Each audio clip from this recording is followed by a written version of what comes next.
Well, hello everyone, and welcome to episode 2 of BlazeCraft, the Lossless series. And, good thing that, there are wonderful people in the Craftworks Discord, because, there were many things that I needed help with. For one, the thumbnail, and thank you for and everyone who gave, suggestions for that thumbnail, because I think it turned out pretty nice. I like how it turned out. And what else? Thank you to Whoopa for helping me with some mods, which funny thing. They're not currently in this pack right now because I ran into some issues because you know me. I changed my mind 100 different times. So, yeah, the mod pack wasn't loading, but fortunately, I realized it had to do with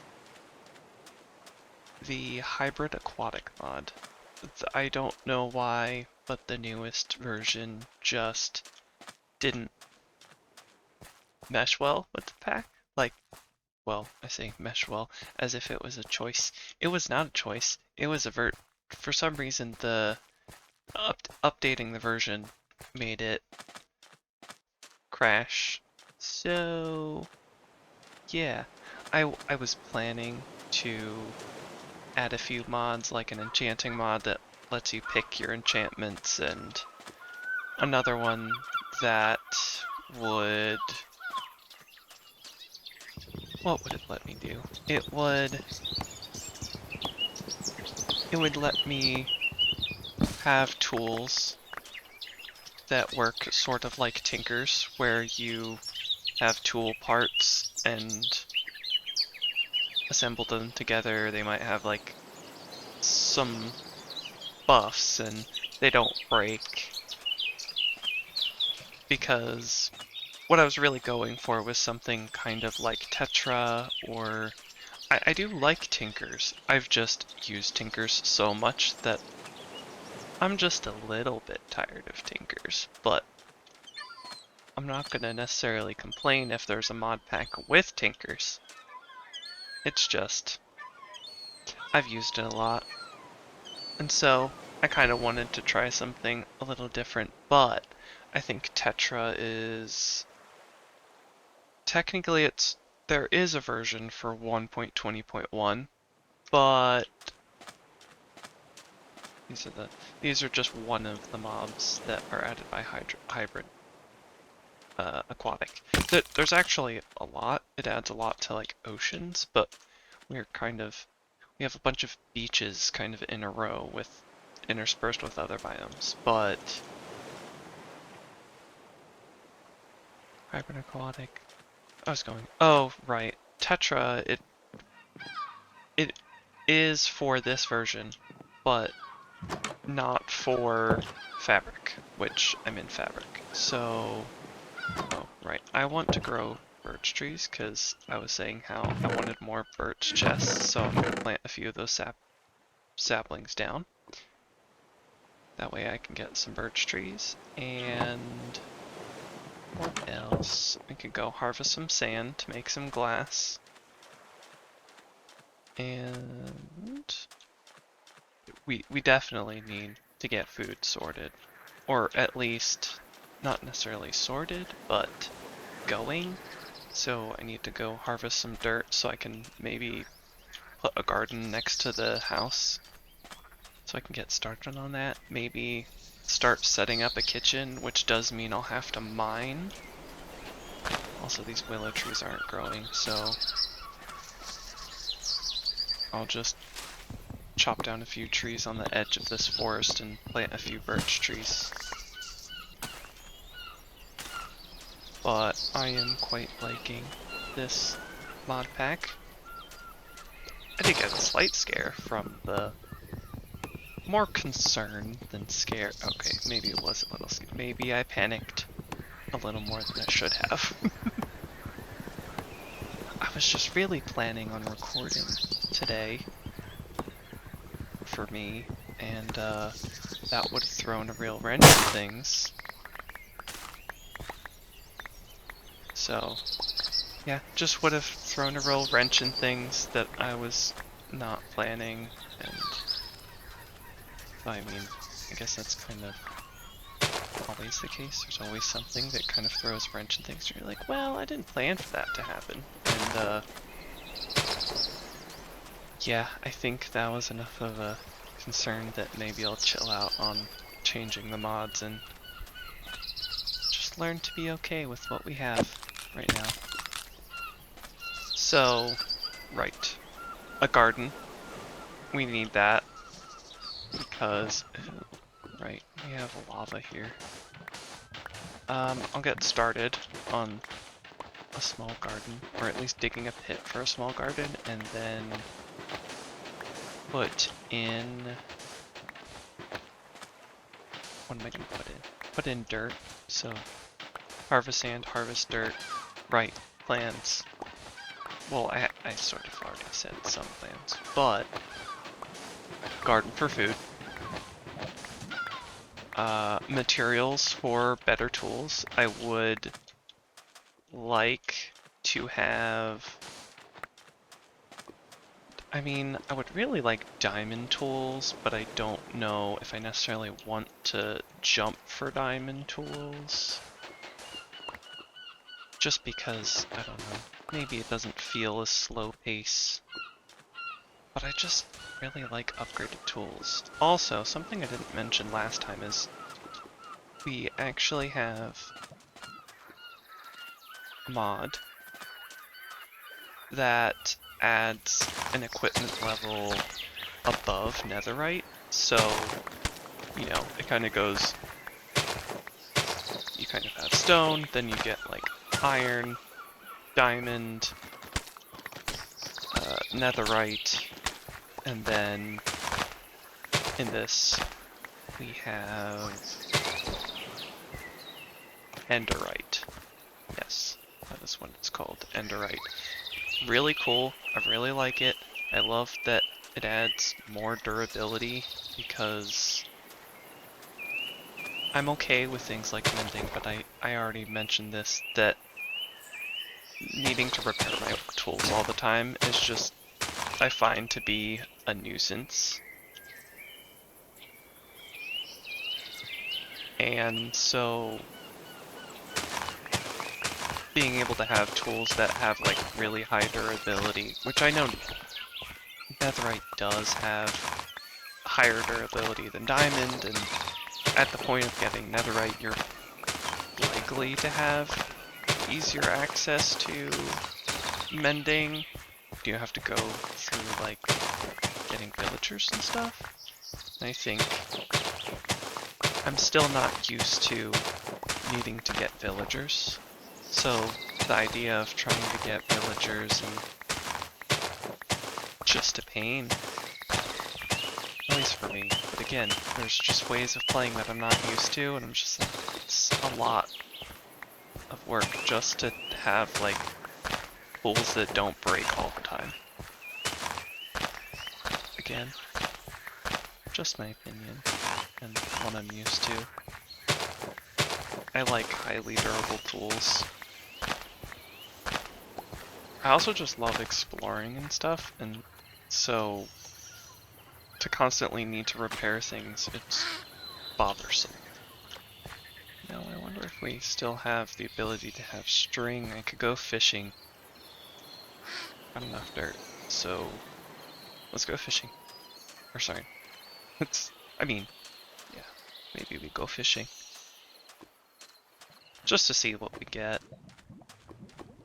I mean, it would be a source of food. Temporary source of food as we're growing things, and we do still sort of have to explore a lot for a lot of the more complex foods, so it wouldn't necessarily be a bad thing to go exploring for that. Also, I do kind of need a bucket to carry water. And organize my chests, because they're kind of a mess. Except for the wood one. The wood one's fine. But this is chaos. Also just have so much cedar now. Cypress. Not cedar. There is cedar. But that was cypress. Shell. Got enough of those for when we need it. Right. Do we have enough? Cut fluff. We should. Should have enough cotton fluff for... Do we need 2 or 3? 2. Okay. Kinda what I thought. I think it's the bow that I always misremember. I'm like, oh, yeah, you only need like 1 or 2 string, even though it's like such an easy, whoops. Such an easy recipe to remember. It's only 3 sticks, 3 string. And you put the sticks in a bow pattern. But let's go fishing for some basic food because I need it actually. I should plant some things first that we have. Even though it won't grow very fast. That's the exact reason why I want to plant it. Because if I don't plant it early, then it's just gonna take even longer. I'd be like, no, I should have planted this earlier. Like, yep, yes you should have. So, finding cucumber seeds, that's cool. I didn't find cucumber seeds the last time I played. I wasn't really sure where to find them. I didn't even think to look in the marsh. What else? Nice thing is we have mushrooms, so I can make mushroom stew. It's a decent food. Potatoes. We have carrots? I don't think so. Okay.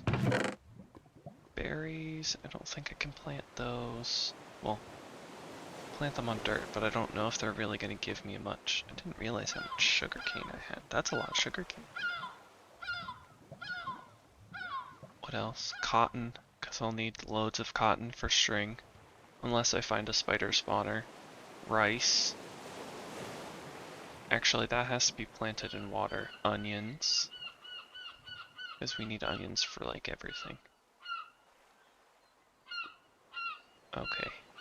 That, I mean, we have black tea seeds. I'll plant them. I don't necessarily need them.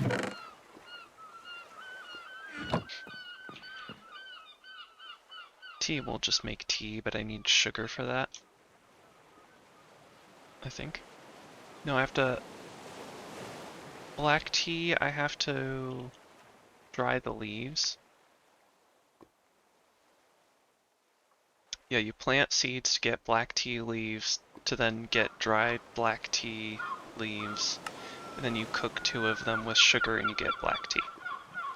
Or a cup of black tea. And you do the same thing for green tea in this mod. In real life, that is not how it works. But spit creators, I have not seen this.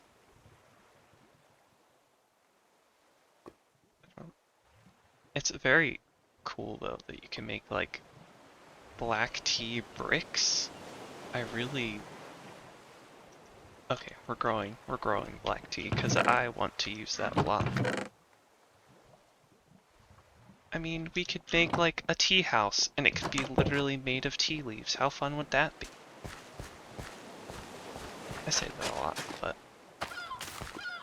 Oh... I forgot, some of these things aren't going to stay on the ground. Wasn't sure if I could make those into seeds. I think technically... Oh no, wait, right, I can't make saplings with these either. That's a different mod. I think it's... What is it? I mentioned it. Croptopia, that's what it is. And Pam's. Pam's Harvest Craft also does that. I've used Pam's so much. It's a very good mod. It's just I've used it so many times. It's the kind of like great thing and huge drawback of making a great, like these people creating great mods, is that they're so good that like everyone adds them. And so you get to use them, get very familiar with them, and so in a way it's kind of like vanilla Minecraft features, but for modded, where people become like very familiar with them. Problem is, having them in every mod pack also means they get kind of tiring to play with, because you've just seen it 100 other times. So you're like, oh, this mod, yay. Again, I like those mods. There's no problem with like using those mods, but when you've played them 100 times, it's like, I get a little bored of them, but I'm also bored easily, so, you know. Oh, look, nice. Some of the birch trees grew. Nice. Now we can make chests. Did I ever finish my sentence about the goals? I don't know if I did. I know I said about the birch trees. I know... Oh, look, that one has... Good gracious. That hive is all the way up there. I don't think if I chop down this tree, it'll chop down the hive. Didn't know birch trees could spawn with it. New oak trees. I think I read that pretty much every tree could spawn, but I've only seen them on oak trees before, so I remember just being like, well, I know for a fact that oak trees work, so I used oak trees. But good to know that birch trees also work.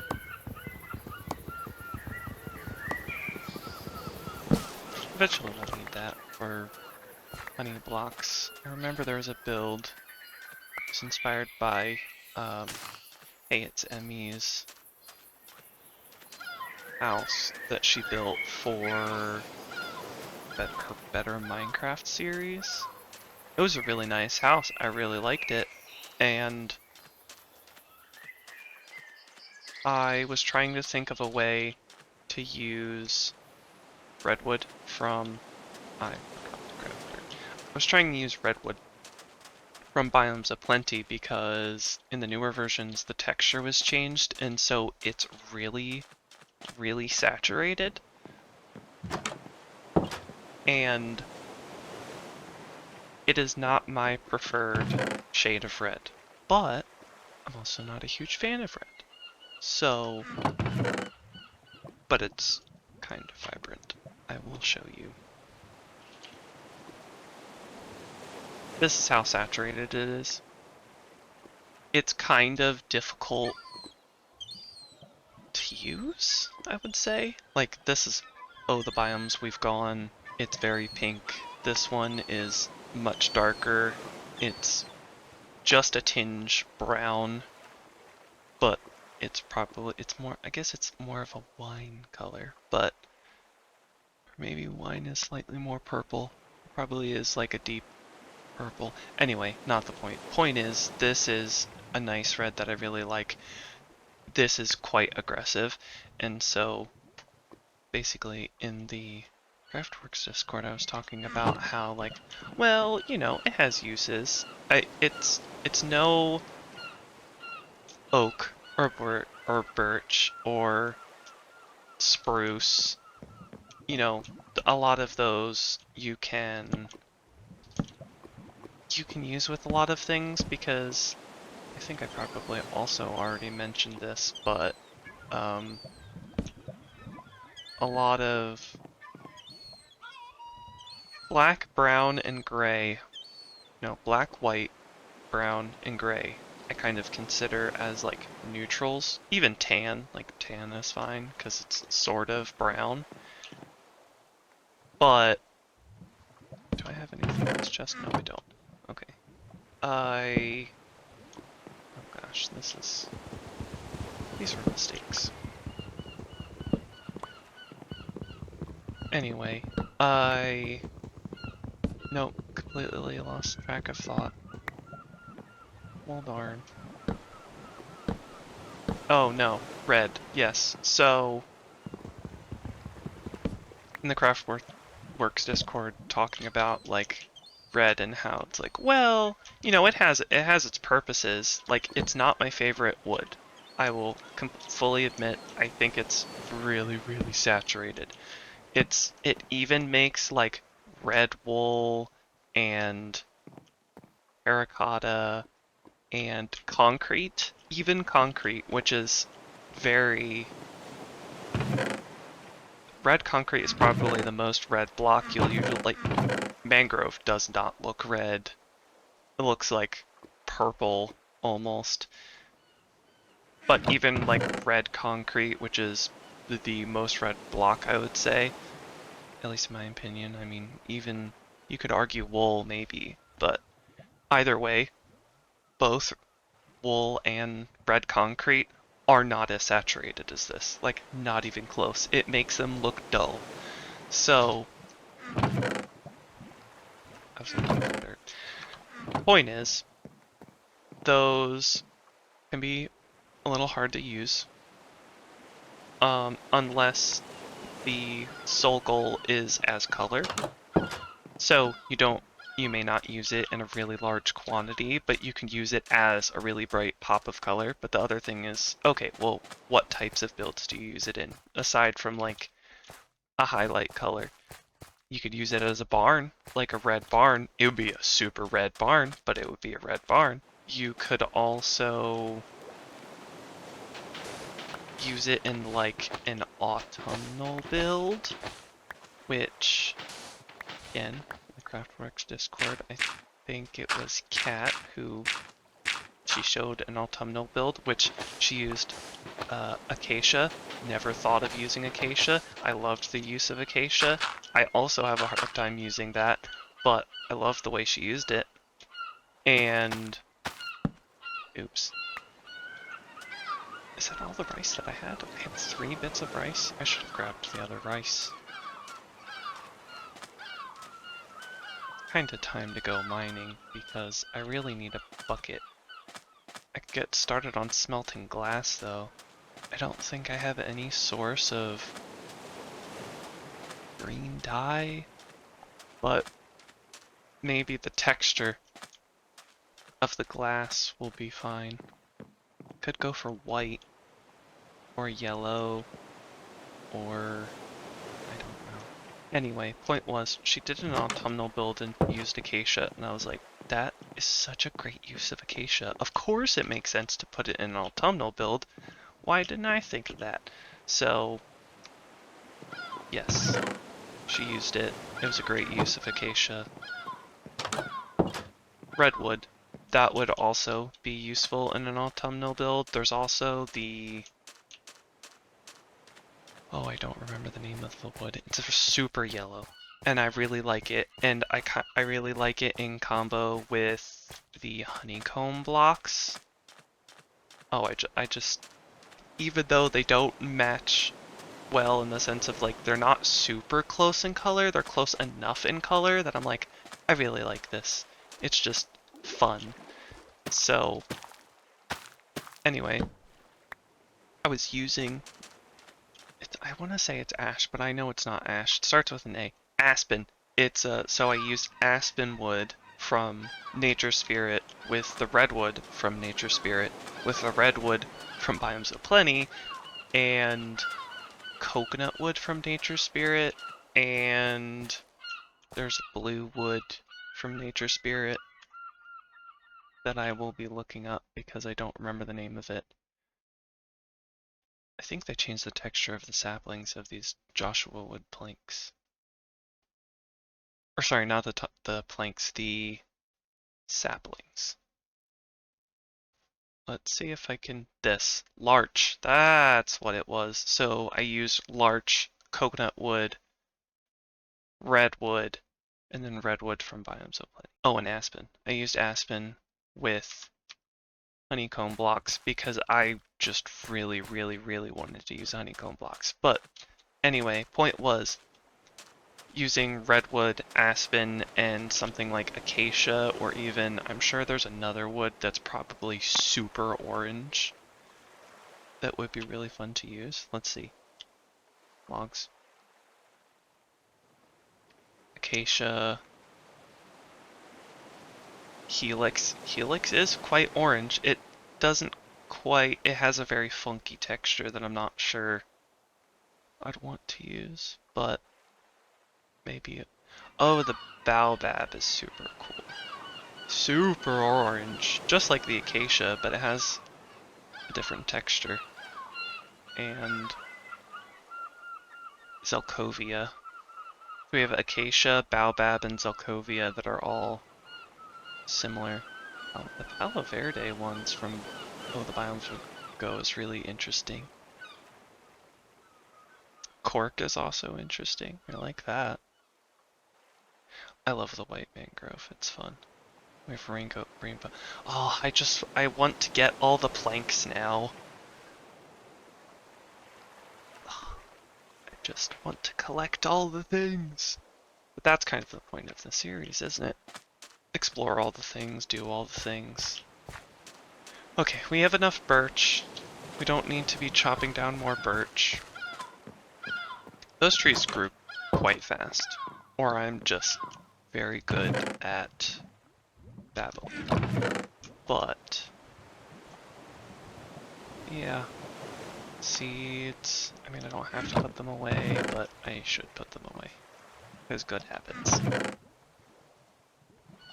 I could sort the chests. No. No, no. We are not sorting the chests right now. Oh. We can do that when I come back with wonderful things from the underground. Do you really want... do people really want me to...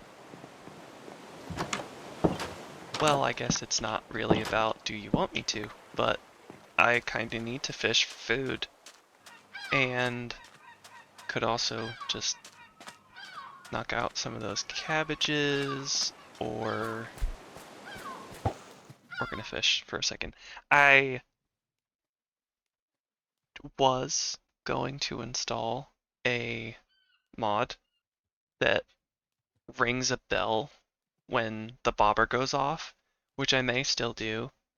Originally I had it, but I wasn't sure if it was causing... We got leather.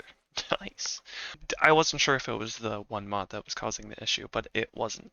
Fortunately, it was a hybrid aquatic. I still haven't decided if I'm gonna switch it out. Switch out in the sense of, I don't know if I'm going to switch out overhaul durability with Hephaestus, which is supposed to be kind of like a port of the mod. I've already forgotten the name. I've played it so many times and I still, names are hard. Words are hard. Surprise, surprise. I'm forgetful. But the one with the smeltery. Yeah. Well, I want to say smelter crafted. It's not. I know it's not. Tinker's construct. So, yes, Tinker's construct. I'm not sure if I'm gonna swap out Hephaestus, and I'm not sure if I'm gonna add the mod that makes enchantments basically like choosable. I like the idea because it's just such a pain to get lots of villagers. It's not like we're close to any villagers, but it's not like I don't have other convenience mods to help with reducing how annoying that is. I have lassos. I have, which lassos are not as simple as normal lassos, where for a long time, a lot of lassos were just you used a lasso and you could carry animals everywhere. They didn't stack usually. A lot of mods didn't stack them, which made sense because to reduce how OP they kind of were. They weren't usually super hard to make, but some mod packs would make them much more difficult to craft because, again, being able to just pick up a mob anywhere and carry it anywhere you wanted instead of use wheat or carrots or use a minecart. But this mod, I have to basically get a contract. I have to get the villager to agree to the contract, and then I can use the lasso, and the lasso has a timer on it, and it doesn't last long. Okay, that was... We got 2 fish. I don't even have enough to smelt with 2 planks. I would really like enough fish that I could smelt with 2 planks. This was not as helpful as I thought it was going to be. I mean, it's certainly calming. Nice. We have enough salmon now to cook in the furnace. I think I'm going to do that, and then I think the hole that is sort of like the first day hole. Was it the first day? Yeah, it was the first day. So the first day hole, I think we'll make that into the mine. I can't decide whether or not I want to do more like a quarry-ish mine, or...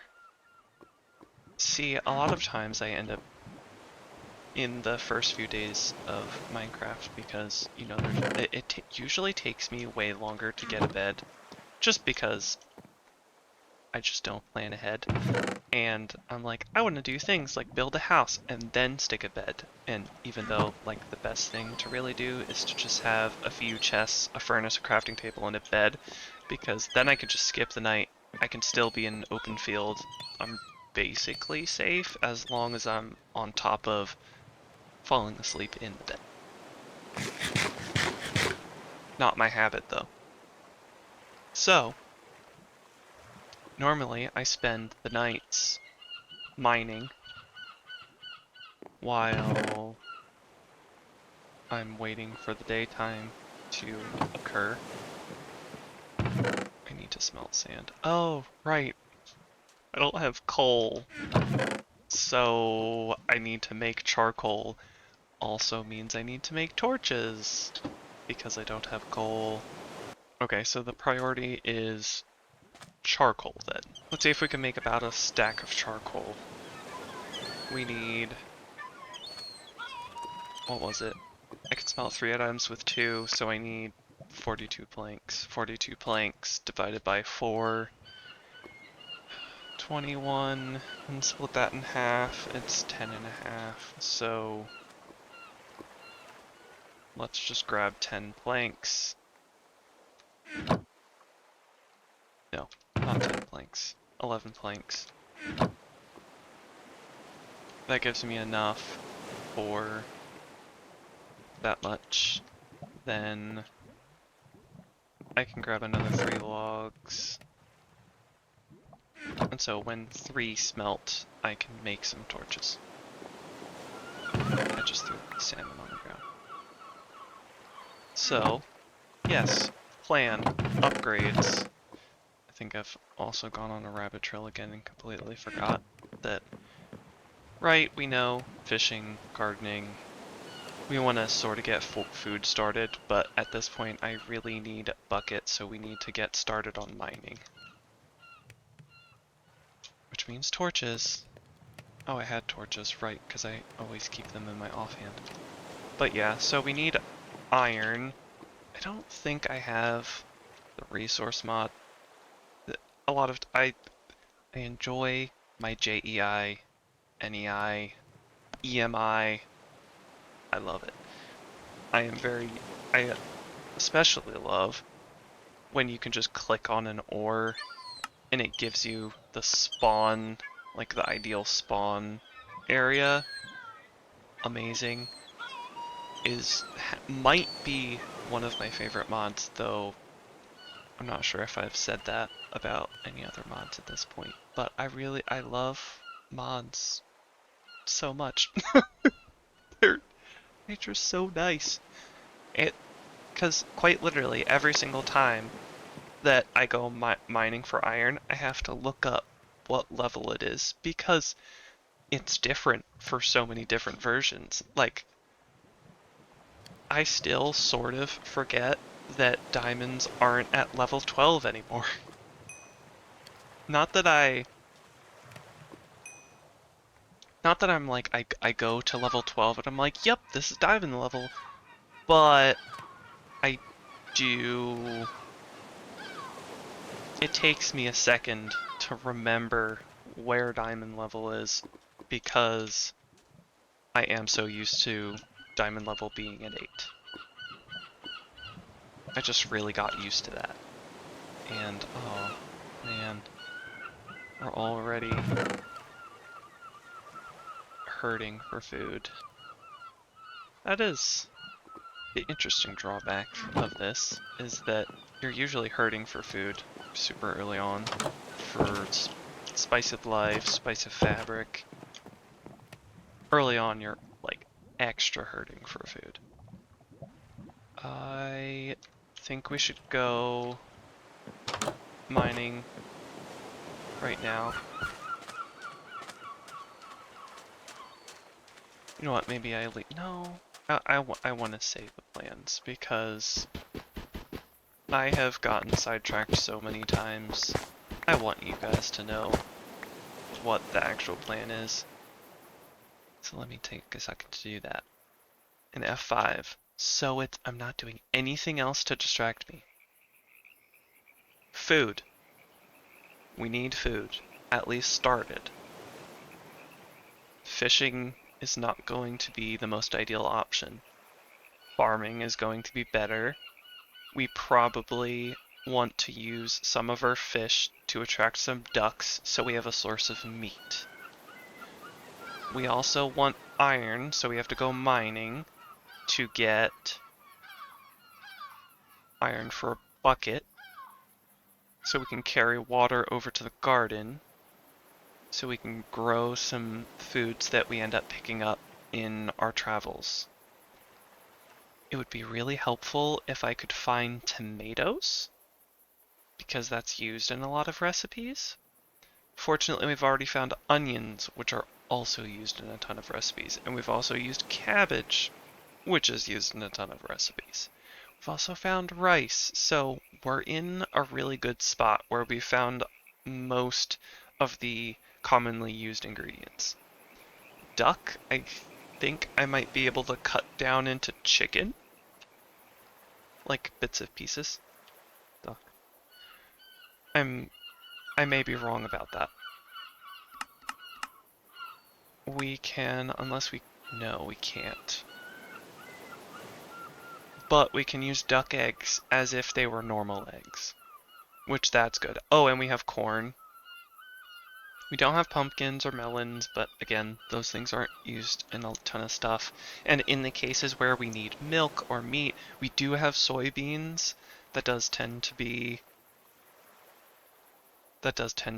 like my meat source or protein source when I can't find animals, and this is kind of the case where we're kind of having issues with finding a lot of animals. We have crabs, we have ducks, but we don't really have sheep and pigs and cows yet. So, food. I would like some upgrades since we're already going through mining. I would also really like to... have the house complete, as evidence of the glass and the chests that I just placed down. It's possible that I will what? I'll do something. Something. Something, something. Ay, ay, ay. My memory. So poor sometimes. A lot of times. I don't want to mine this way. I want to mine with, like, ladders and stuff. I should have gone and gotten... Blur, blur, blur. I should have gone and gotten ladders. Which I think I'm gonna do now. Right, I also want to finish the house. Or closer to finishing the house. Adding a few more details. Doesn't necessarily have to be exterior or interior. I'm just thinking glass, some trapdoors, and put out campfires. Proper windows. Again, I don't mind fence windows, but there are some areas that I would really like glass because fences just feel weird in certain spots. Probably getting some cookery equipment like cutting boards and a pot, a stove, and maybe some cabinets. So like super basic food related items. This way we can just kind of not have to worry about food as much. Probably, I mean, we're not going to be settled for food because, again, I'm going to need a lot of variety. Like, even having a backpack would be really nice just for food because I could probably fill all of this 3x5. Yeah, I could fill this 3x5 with food, and that probably still wouldn't be enough of a variety for it to carry over to the beginning. Like if I started here, went up through these whenever I was hungry, and then came back here, this would still have like diminishing returns. Is that what it's called? That might have been the name of the older version of the mod. It might have been diminishing returns because it would if you ate a food too much, then it wouldn't fill you as much. But yes, food, equipment, and finishing the house. But that doesn't mean I don't have other plans outside of that for future things. There are a lot of things that I would like to do. I know because we're so close to the pumpkin patch biome, I'd really like to do some type of autumnal build. I'd actually like it to do it with aspen logs, redwood, and acacia and see what I can do with that, and honeycomb. I know it would look crazy, but that's fine. The other thing, which I'm still considering but I don't know if I'll do, is out this way into the marsh. It probably won't work as well as I thought it would, but I kind of wanted a really large inn tavern sort of thing. There's this build, I think I might have to look it up because I don't know the name. Oh, I definitely didn't finish my story about the house. I will get to that.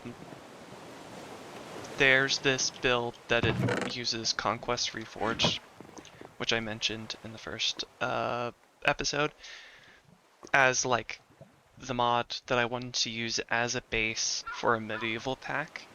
And this inn uses that mod, and so I wouldn't be able to have as much detail in the way that they did it. And I wouldn't be using the same blocks either. But I think it would be kind of cool to do like an overgrown, tattered version of that building where you can't really tell whether it's supposed to be used or it's just dilapidated, I guess. And the plan would be to... Well, there's two ideas, because I never come up with one idea. There's one idea where it's the dilapidated thing in the back where you can't really tell if it's supposed to be used or not. And we use that sort of like, if you've played, see, I haven't played Stardew, but if you've played Stardew or seen people play Stardew, there's I don't remember the name of the building, but the community building. It's supposed to be where, you know, people meet up and do things and kind of meet with each other and have fun. Or, you know, there's events and you're like, oh, we're having an event. And so the point of that is supposed to be, and you have to like collect things. Well, I would do that and kind of I would build the inn tavern type thing, build it sort of dilapidated in this marsh. And the plan would be to make it sort of like my collection building, where I'm like, okay, well, I want to collect all the saplings, or I want to collect all the different pieces of wood, or all the different flowers, or all the different fish. I can't imagine there's actually that many fish that I need to collect, because there are many sea creatures, but not ones that I can collect in the same way of like the fish that I just cooked. Like, there's not many food type ones. But maybe collecting every food of a certain type. So it would be a building for the purpose of collecting things. The one idea is to put it over there. The other is to put it out this way between... See, I don't have a map right now, so you can't see it on the map.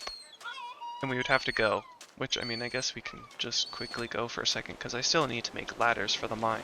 But the other idea would be to do it between the two beaches over here. So I guess it would kind of end up being on this gravel mound. I would level it out, or I would turn it into kind of, you know how like some lighthouses are on like a big rock and the waves bash against it, and it kind of, we could do either I don't know if we've run into the biome already, but there's a basalt barara. It's basically these hexagons that look slightly staggered with basalt and smooth basalt. So that's another option. I think that would look cool, and then we do the hexagons like sort of not quite higgledy-piggledy, but and not staggered, because staggered is, well, I'm using staggered as in like it goes left and right a little bit, because I'm wondering if they're not hexagons. Hexagons are 6 sides. Yeah, that might have been hexagons. I don't think they were, yeah, they were hexagons.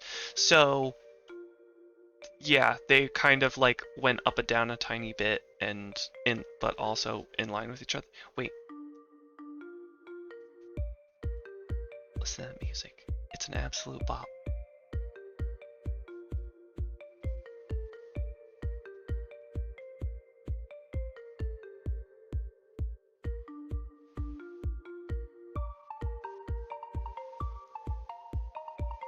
Bopping in real life.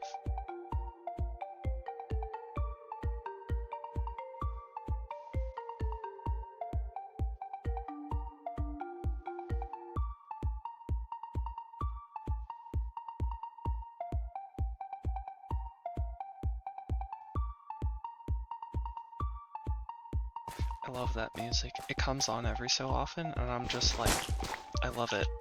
I think it might be from the biomes we've gone. Every single time it comes on, I'm like, yes. Just yes. Amazing. I don't know why I'm collecting gravel. I don't need gravel. Anyway, Point was, the other option is to place that building here since we don't have much here, and it would kind of be... It would sort of encourage me to build more buildings on the beach, and this would be like a collection point. It would still be in view, but I don't feel like it would be obscuring a whole lot. Like, I think it would really add to sightlines. But I do really like the idea of doing a kind of either a giant, it sitting on a boulder, or doing it on a barara, basalt barara, because, man, I really like the concept. Oh, you know what? I'm so happy that we built on a beach because it just occurred to me there was this idea that I wanted to do. Ooh. So, low tide, right? I know people make jokes about people smelling like low tide, but I love the look of like all the different rocks being at different levels, and it just all the sea life kind of just thriving in like the little puddles of water, and then all that water comes back in, and it's just it's amazing. So 100% want to do that. I 100% really want to do something like that where I take the coast somewhere and make it into like one of those areas where you get like low tide and it's lots of boulders and rocks and like lots of living things, kind of like, I mean, I'm probably going to use things like coral and sea cucumbers to kind of get that idea across, even though I know technically it's probably more like seaweed and moss, but I'm doing what I can with what I have, and so I really want to do like things with coral and stuff and do like, and we could still do it with, we could still make it mesh with the Barara idea. Can't decide if I want to do like stones or Barara, where it's more of, I know I'm saying Barara a lot, but it's these basalt columns that go up and down, and you'll see that they're really hexagonal and they're a really cool pattern. I think it's probably just the geometric shape that I just love. I mean, basalt is just a really nice color, but yeah, I want to do basalt columns at different sizes and shapes, and adding like little, some of them being like bigger boulders and others being lively puddles that again look like low tide. Anyway, I'm repeating myself at this point. I am just, sometimes when I'm super excited, I repeat the exact same thing because I just have a hard time communicating just how excited I am about it, because I'm just so happy. So many ideas. Okay, so good. That does make me wonder what I want to do with marsh area though. Because I did really originally like the idea of doing it in the marsh and doing it some way, but maybe we could build, maybe I could look up something else that I really like the look of and do that. Also, it will absolutely have to be smaller than the thing going onto the Barara, because that's not getting finished in a day or two. I will say that now, because it is, the original build is very large, it's time consuming, it takes an absolute ton of resources. I 100% need to pace myself with it, because if I try to do it all at once,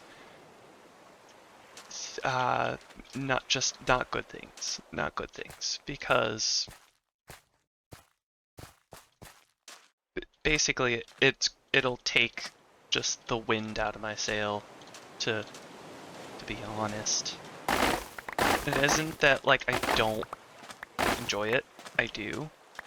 But I have a tendency to like overcommit to things. And then just like other stuff doesn't get done. And so I don't get to do the fun things, or I'm so tired of doing the fun things. And so that's just sad, because I like doing these things, but I also know that I need to pace myself. Okay, so I have shared with you the building ideas that I have. All of those require me to have a better source of iron. So I either need to get lots of iron, or I need to find lots of iron. So we shall go mining, now that we have covered, now that I've covered the fact that there are many things that I want to build. That's the other thing. It takes so many resources to build anything. You think you're building something small, and then you realize it takes like stacks and stacks of resources, and you're like, ah. I mean, even just this house. This house is not finished. And I've used a lot of resources. At least for early game. Spent a lot of time getting those resources. Not necessarily complaining, but maybe I am a little bit. It's time consuming, and I do enjoy the process. But then I have to pause and get new tools all the time. What a cough. Anyway, yes, mining. That's the next thing that we need to do. So that means ladders. Woohoo. Guess the question is, do I make... How deep do I make it? Do I go for diamond? Or do I just go for iron? Iron is a nice upgrade, but I constantly feel like I'm not getting enough iron. But, okay, iron tools are faster. Also go through them very quickly. I should grab, yep, that's good. Don't really, man, I really need food.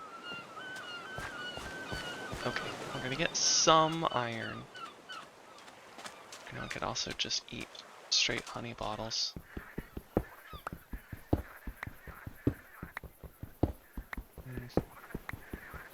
Considering. Well, right, so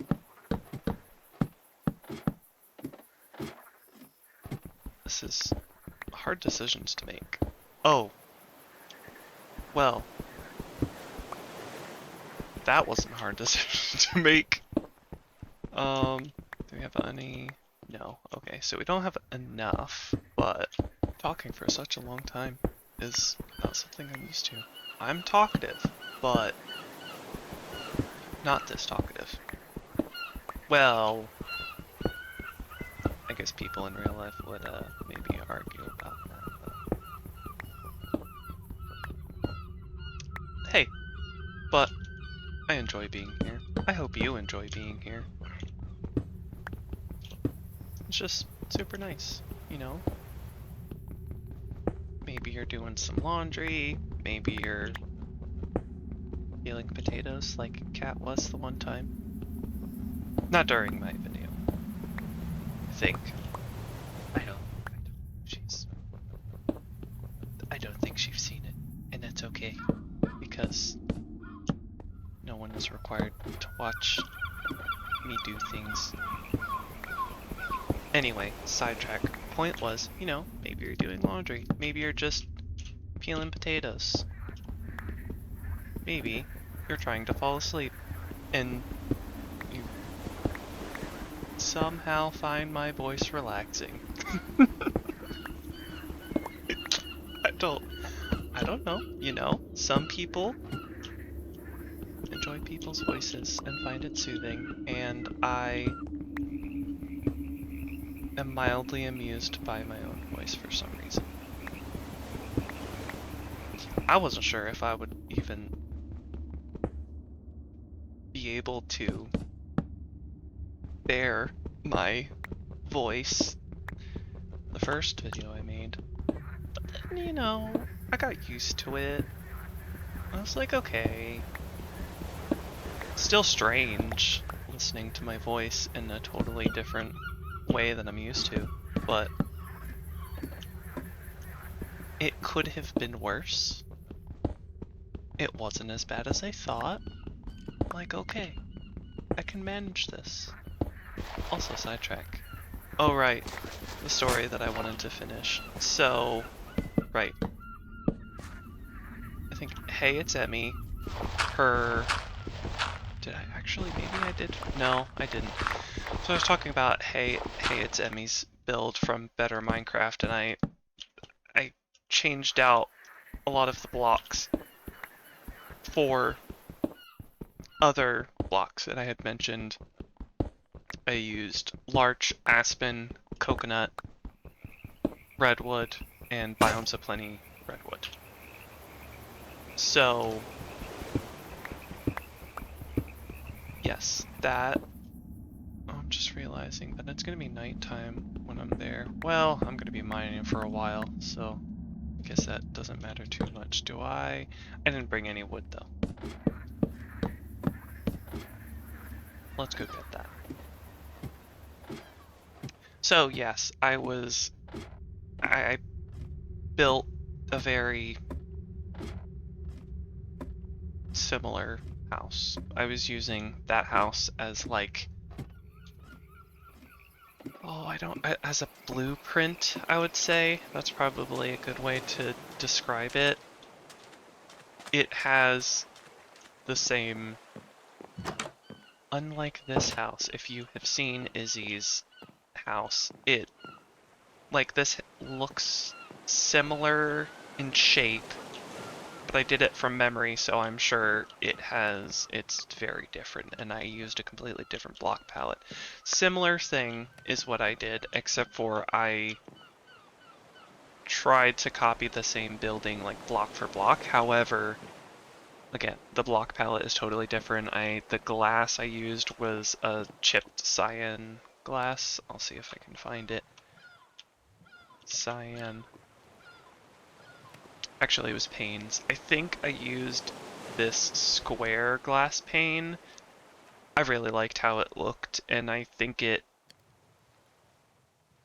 I don't know, it didn't match larch necessarily, but I thought it added a nice touch where it was sort of similar, but wasn't identical.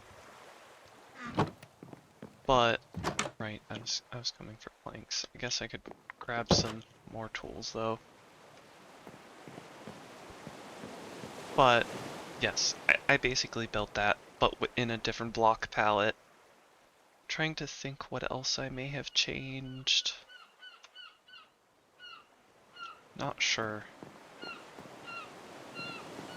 I mean, some of the block types, I think the roof was made of unstripped pine logs, and I used a combination of trapdoors, planks, redwood trapdoors, redwood logs stripped, and I used that to add depth. Instead of going like straight across, I tried to make the roof bend in the middle, because I was trying to figure out how to make it a sort of like sagging roof. Don't know why, but my brain's like, yeah, that's a cool thing, like a sagging roof.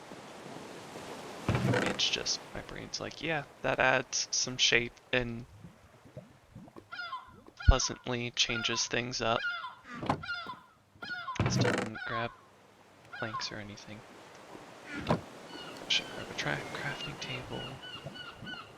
Yes. All the things that I need for a trip into the mine. I think I have everything. I should probably make a backup sword in the case that I need to fight anything off and my sword breaks. I don't need the hoe.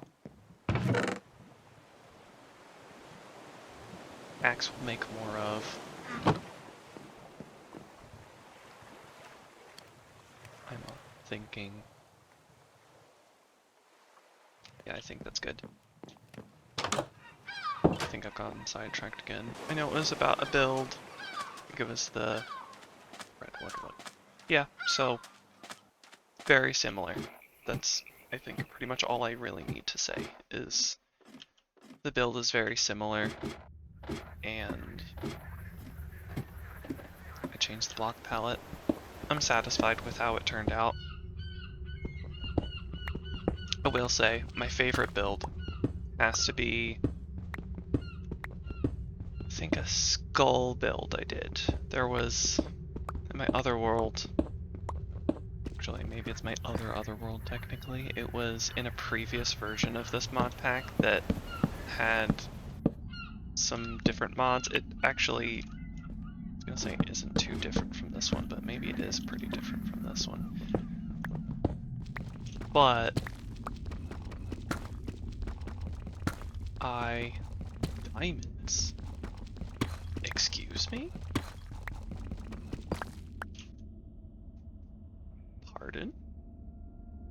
What level are we at? -3. It's kind of crazy. -3 and we run into diamonds. Can't say that's super common. Excuse me?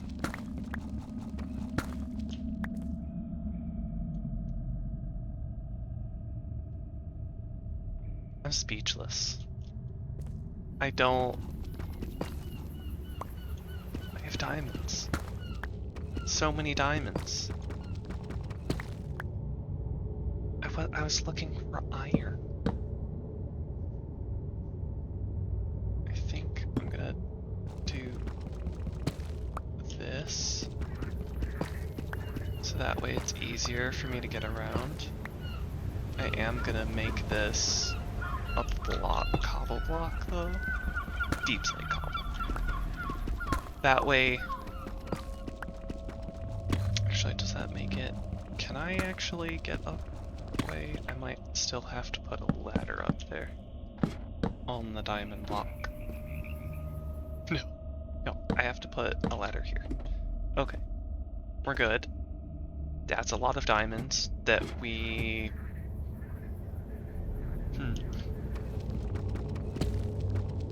I'm just thinking because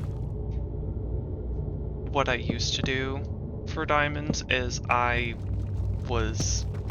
didn't really tend to get fortune on things because for some reason I was like, oh, it's not that big of a deal, it's not going to make that big of a difference, blah blah blah. Well, it makes quite a large difference. I mean, you can get, from a nice mining trip, you can get over a stack of diamonds. It's not anything to sneeze at, to say the least. So I'm trying to think if I can figure out a way to mine the fewest quantity of diamonds so I can be on top of getting loads of diamonds. I have a feeling we might jump for diamonds since we've ran into that diamond vein. I'm hoping that maybe we can get kind of like lucky and I don't know, maybe we can get some fortune. The only problem is XP. I can't say I've got a great way of getting XP. I guess the other way would be to go through the villager route, find a librarian, and just be like super dead set on getting fortune.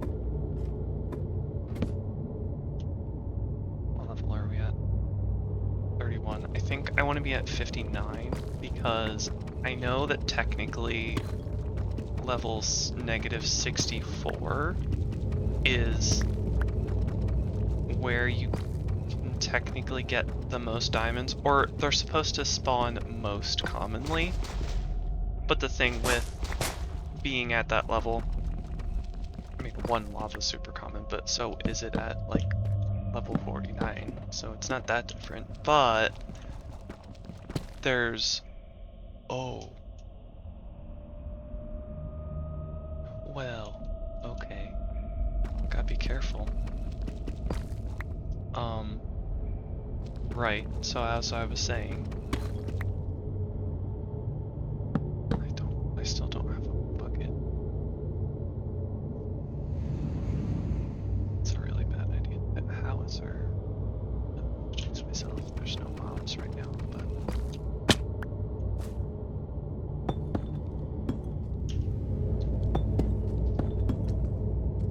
I hear one. Here's zombie. Roll back. Oh! Okay. Yeah, so yes, they spawn the most commonly, or at least supposed to. But you're also sort of reducing the amount of blocks that can spawn diamonds, because a lot of the blocks underneath you are deep slate. So you're not necessarily getting the most bang for your buck in a sense, because the blocks beneath you aren't necessarily going to have diamonds, even though that level might be more likely to spawn a vein. So you can basically, like, you lack diamonds in areas because there's a bedrock there. So one of the ways to do that is just go up a few levels, because then you kind of get space between you and the bedrock. And again, not that it is the only place to go. I mean, mine at whatever level you want to. Like, whatever you feel like you get the most diamonds at, go for it. But I try to mine it like I'm learning, and it seems like 59 is a pretty good spot because it's not filled with bedrock. Also, another thing that is helpful is because we're in newer versions of Minecraft where they have a swimming animation. If you have trapdoors on you,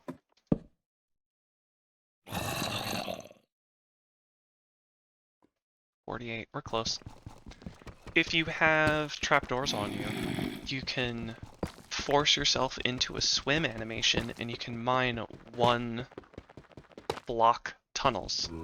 So kind of like, I think they used to be called like monkey tunnels. Like in real life, they used to be called monkey tunnels. Unless those are the ones that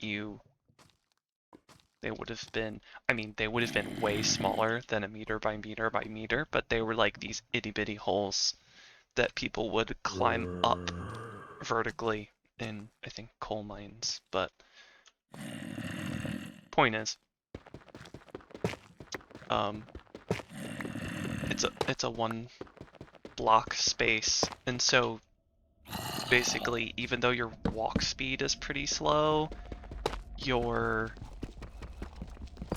mining less blocks, so you're getting less deep slate. And I think because you're getting you're exposing 4 sides for mining 1 block, where you're exposing 6 sides for 2 blocks. So in a way, you're getting more for bang for your buck because you only have to mine 1 block and you're getting 4 as opposed to mining 2 and getting 6. Again, like, you don't have to do that, especially if you don't feel like it works really well or you don't like the whole like swim animation thing, because you do walk slower, and I mean that's dangerous when you're running into lava. So this will be 6. No, that'll be 8. No. Yes, that'll be 8. And this should be 9. So, this... I'm just gonna mine this out and put a ladder there because it'll be our last ladder. This should be our level that we want to go on. I'm gonna grab the lapis because... well, that was one piece of lapis.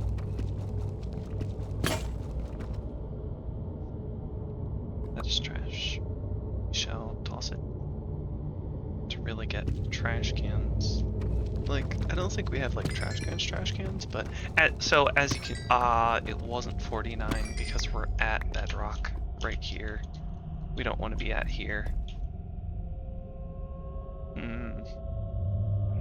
Okay, so it wasn't 49 that we want to be at, I guess, because that's bedrock. Maybe it was 40. No. Maybe it was 55. Oops.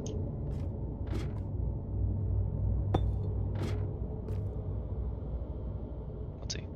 Okay, we're at 55. Is that gonna miss a whole bunch of spaces? I think 55 is fine. That might have been the spot. Now, I need a few trapdoors. I can already hear lava. That's not great. We want some trapdoors for this. That way we can make our way through tunnels, and this should aid us in getting more diamonds. Now, I am gonna mark this with a crafting table, mine this block out, and put a trapdoor here. This way we can flip this, and we can go this way.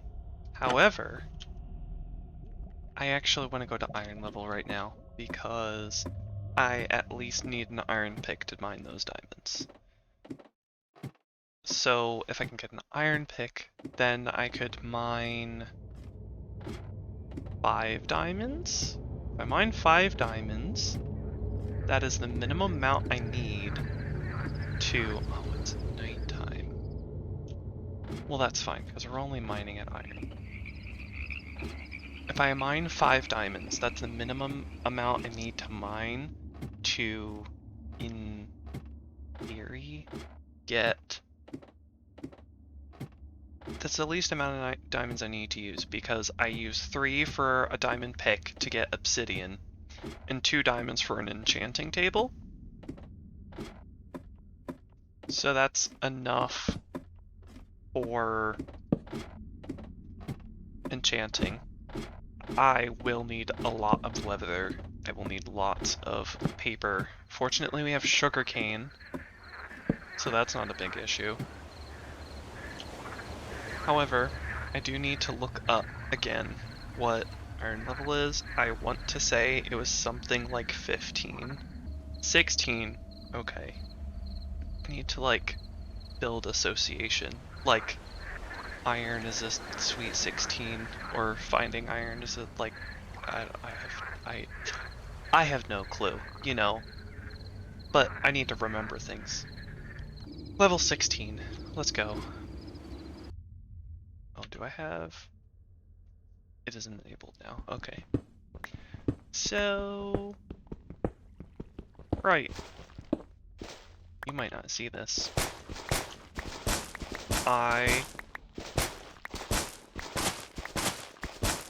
Wow, that's a lot of gravel.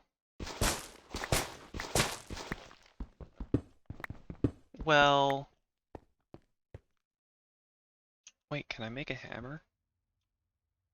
I can make a hammer. I know that I can make a hammer. What am I asking? I know that I can make a hammer. Just that I would need 3 iron. Or, oh no wait, I can make a stone one. Ooh. Hmm. I should just make a whole bunch of those. Then I don't have to waste as much time mining. Not waste. I do like mining. Like, I should clarify that. I do actually really like mining. It's just that, you know, sometimes when you're like really focused on wanting to do something, it feels like the things that you normally enjoy get in the way. And so I'm like, I know that I need to mine, but I'm also like, but I could also make this go faster. So let's see. So we'll do this. Right? No. 2, 4, 6. That. I could also do that and that.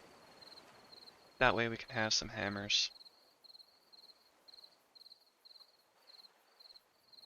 But, there we go. Yeah, we'll have some hammers. Then we'll have fortune. Now it's daytime. But, cool. That will help us get iron faster. Yeah, we have a just hammers mod. Again, I like hammers. They're just super useful for when you need to mine things that take ages to find, like, what is it? Ancient debris, or there's another type of debris for the enderite. I think it might just be enderite scrap? No. Enderite, I think it's enderite debris. So there's nether debris, enderite debris. Both of them are just pretty rare.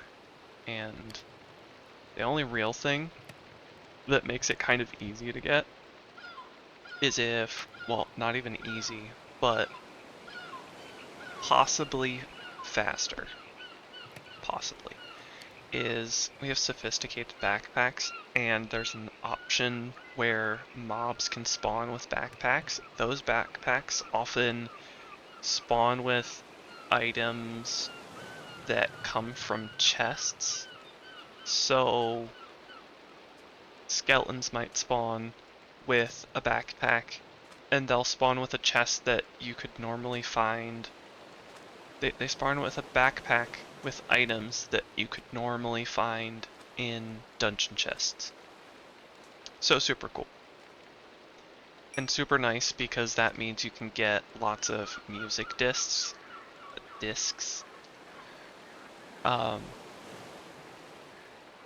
without really needing to go find one, a dungeon.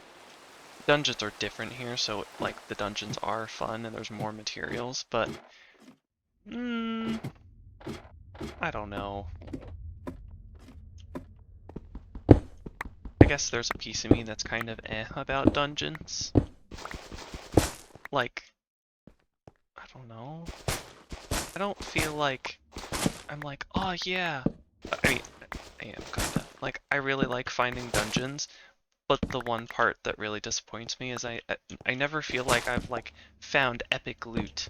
I'm like, ah, I found a bone and a piece of flint, and like probably the best part is like a music disc or a name tag, but then you get like 50 different pieces of horse armor. But maybe that's just me.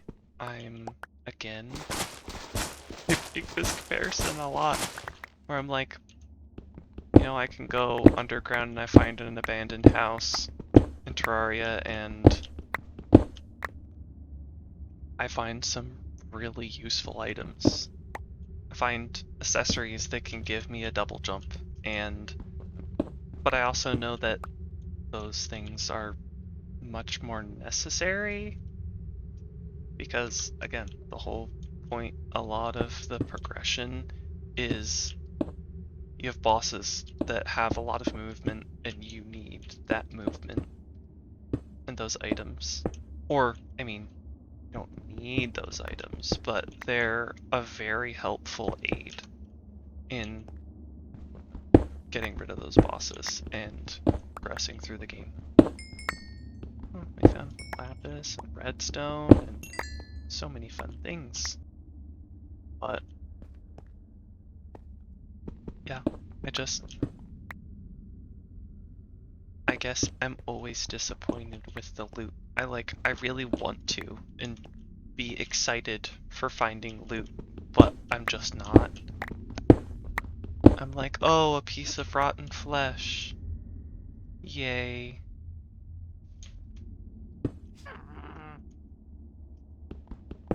Oh, whoops. But yeah, I don't, maybe that's just me, but I'm always kind of sad about finding a chest, and I'm like, at this point, I'm like excited to find a chest because I feel like maybe one day I'll find something good. But I know that a lot of times it's like rotten flesh, string, bones. I mean, bones are really nice because I can make them into bone meal and white dye, and strings are nice because I can make them into wool and fishing rods, and I'm blanking on the other things. But, there's things that you could make or get, and doesn't change the fact that I'm usually slightly disappointed though. Oh, Jesus gracious. Oh, I'm like so close. Well, darn it. And even that was the one bit of iron that I needed to have enough for a bucket or a pickaxe or both. Ay, ay, ay. Okay, let's go back down. Get some iron. Be less dead.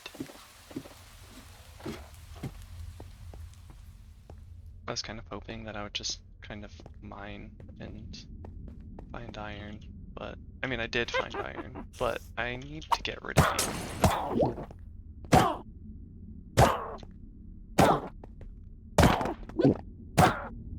So many helpful things.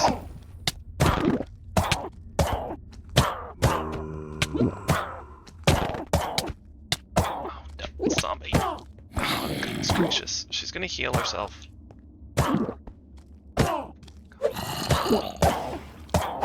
Come on. Darn zombie. Of course. I almost had her.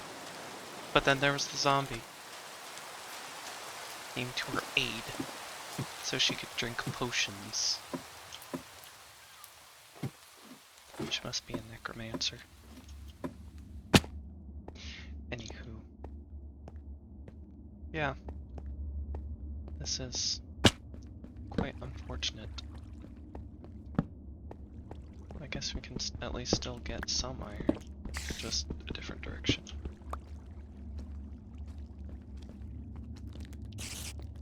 What I will say is I really like the fact that I don't have to use so many torches in the newer versions of Minecraft. So nice. So nice that I don't have to use like a million torches. Ah, no, you're not gonna despawn because you have a skull.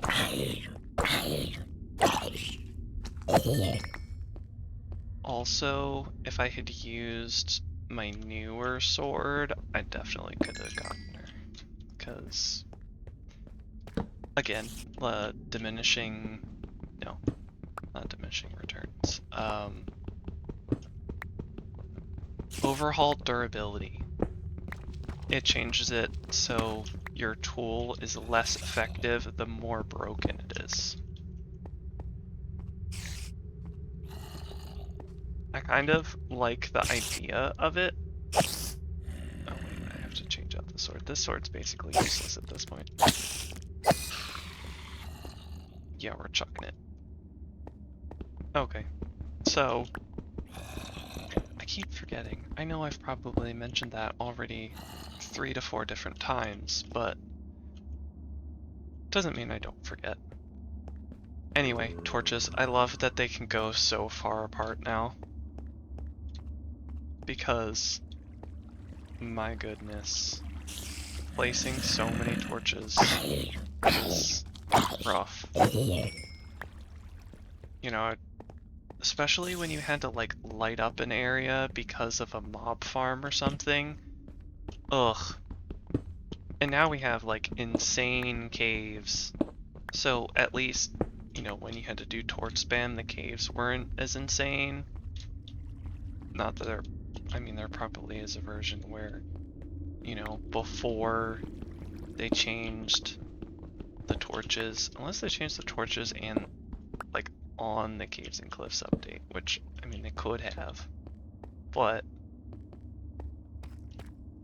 if they didn't, I can imagine that trying to light up an area in caves, post Caves and Cliffs, but like pre-torch change, oof, no thank you. Especially when you're trying to build mob farms, and some of them it's, you know, you want to light up all the caves, like slime. You either have to be in a swamp, or you have to find a slime chunk, which is basically pure randomness. Which is why I have a mod in here that adds,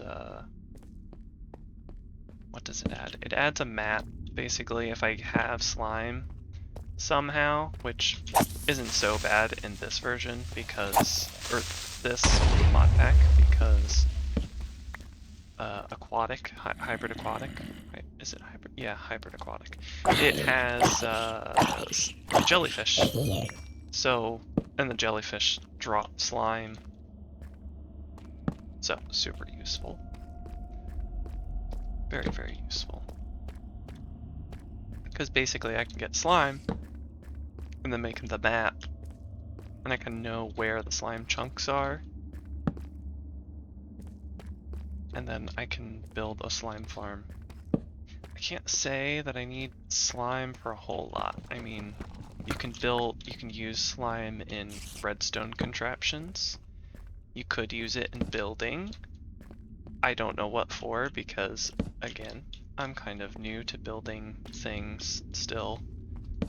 So I'm sure there is a use that people are very creative and know what to do with it, and I don't know, use slime for glass or something. And, yeah. But, yeah, I mean, I could have 4 stacks of torches, and I'd be, like, out of torches at this point. So many fingers. But I do love the change of the caves. Caves are just so good. The new biome generation.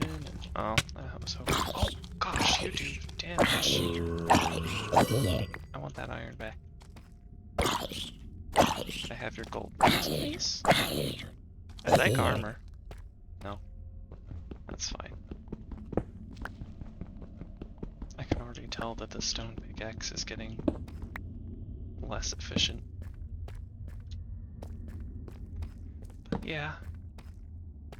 You know, I was gonna go strip mining and skip all this, but I guess we're going cave-in. It's pretty deadly, though. I mean, does the Lossless series... I think I might have forgotten to explain that. Lossless series, let's keep inventory. Because we like the difficulty. but the losing all this stuff is just kind of a pain.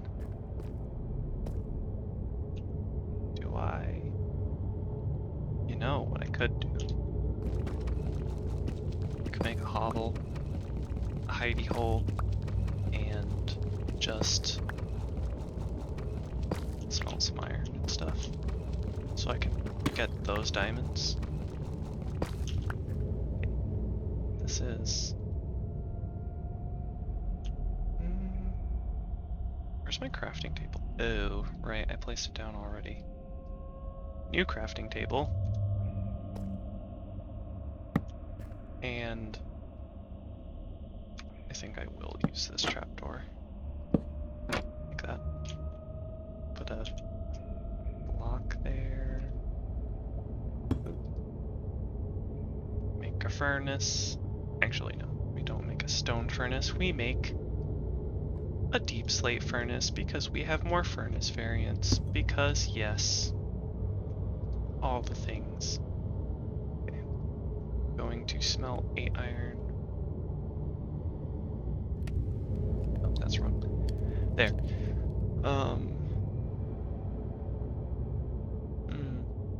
Food. Oh, it looks like the food reset, right? Nice. I mean, good for me.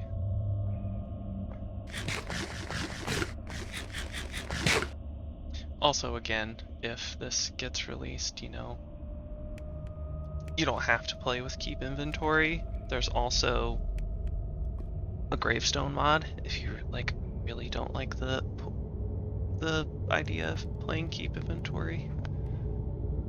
Just personal preference. Me being... There's just conveniences that I'm used to having, that I really like having, and so my brain is very like, oh, I don't like losing all my stuff. I could also make iron armor.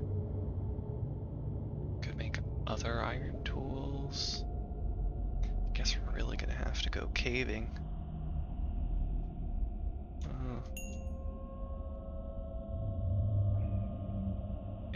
24, okay. Right? Oh. There. Okay. So that's enough for... I have enough for a sword?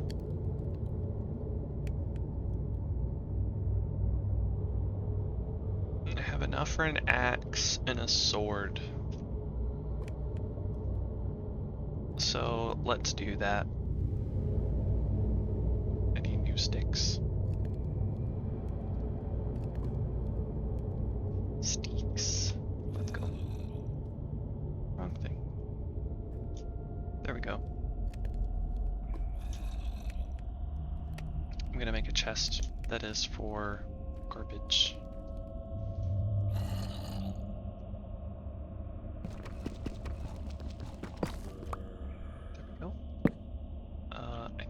To mine up a bit now. And we will put deep slate. I was gonna put it there, but I can't really reach there. That's fine. Do it on the outside. But I don't want this X, that sword. It's pretty much all the stuff that I really want to get rid of. All this other stuff might be useful. I know is rotten flesh something that I can make into leather? Oh no. Oh no. Monster mash. Rotten flesh kebab. Rotten flesh punch. Oh. Rotten flesh soup. Spicy strips. I mean, spicy strips don't sound as bad because it doesn't have rotten in the name. Undead kebab. All I really need is a gas tier for that. Ooh. It's like, if you could stick it on a kebab, that means gas tiers are like... They're more chewy. They're like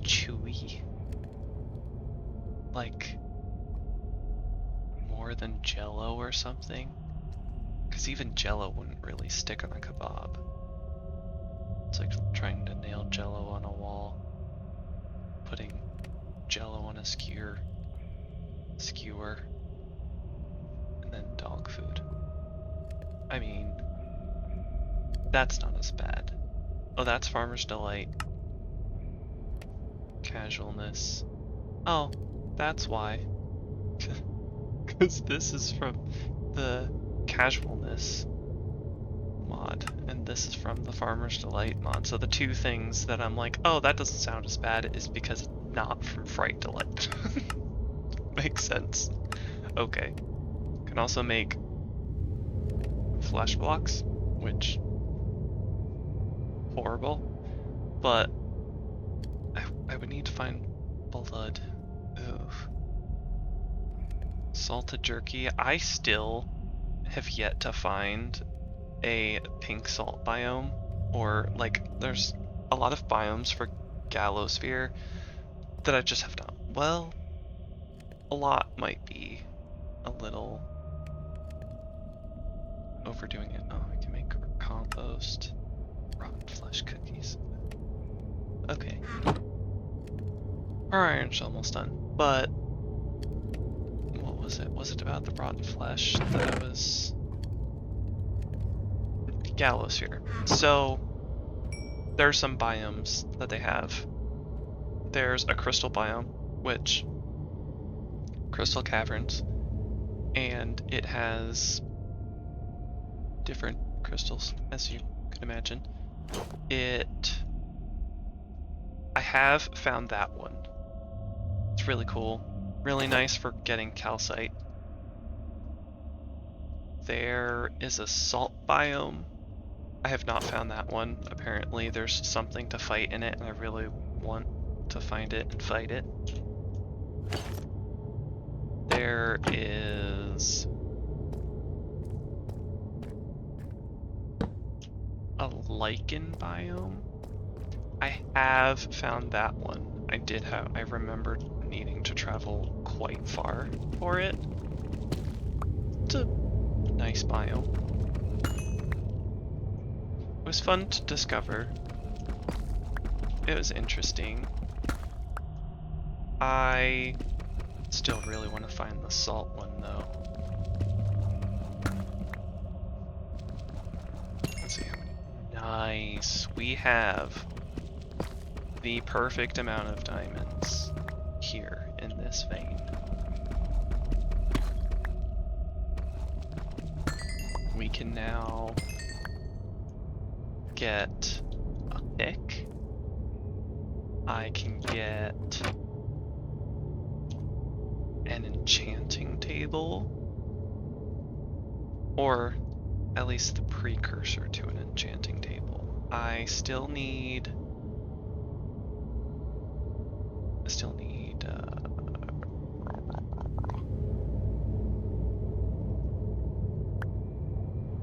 a bucket, because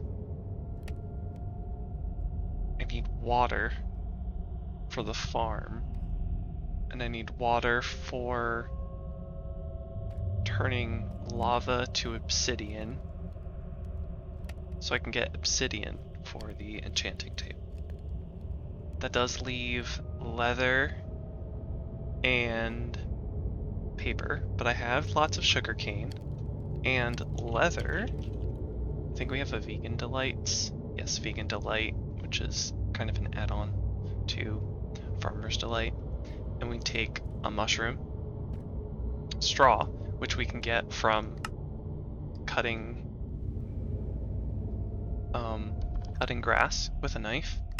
Also, different plant items can be cut to get straw. Oh, I didn't know end lotus could be. That is a really cool change.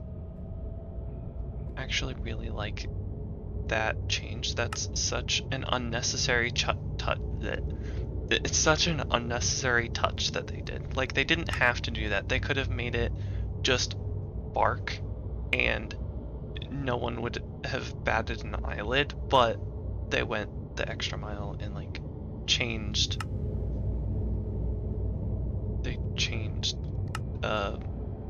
the lotus one to straw. That's cool. I guess it is consistency because they added the bamboo blocks also produced straw, and that seems to be a vanilla. It seems to be a Farmer's Delight one. So vanilla to Farmer's Delight, but not vanilla to Minecraft. Yes. Very nice. I am unsure. I guess I'll just get rid of that pick. So I can make this bucket. And I'll get rid of... Hard choices, hard choices. I don't think I'll need gravel right now. That way we have the ability to potentially get a bucket of water and... Oh, okay, well, not that way then.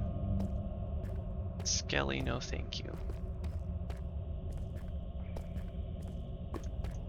But if I can find water and then a pool of lava, that would be quite nice. Oh, I just realized that I didn't make one of the most important things, and that's a shield with the iron. But I can get redstone. That wasn't the point of this mining trip, though.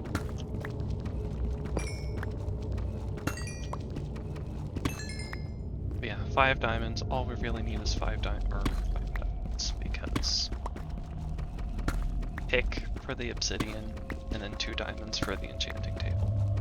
And lots of levels.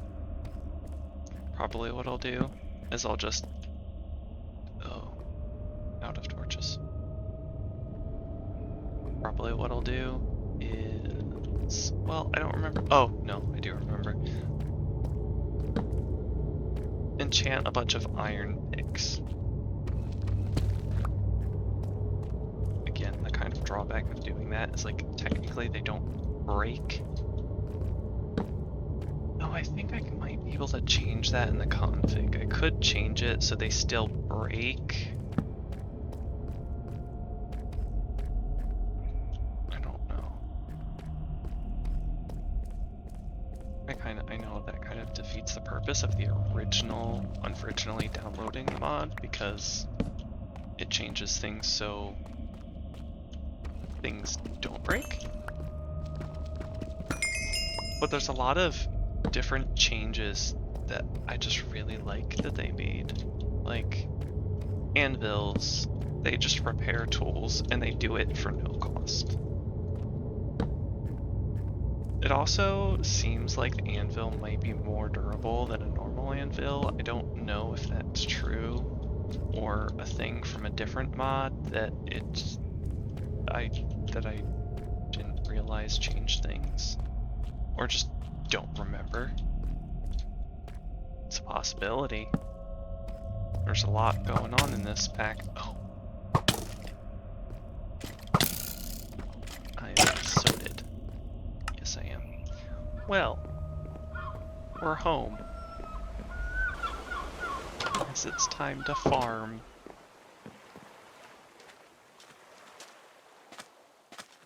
I should put an infinite water source by my house, even though I have an infinite water source quite close to my house. I just don't want to walk as far. I can make a pond. I should totally make a pond. Oh wait, right, I have a lava pool right underneath my house. I can just get obsidian that way. I don't fully know what to do about putting water pools down. I guess I could put it here. And I think I'll put a bit of dirt there. That leaves me with... Oh, I don't have the on me. Time to sort my inventory. which means this is going to be block stuff.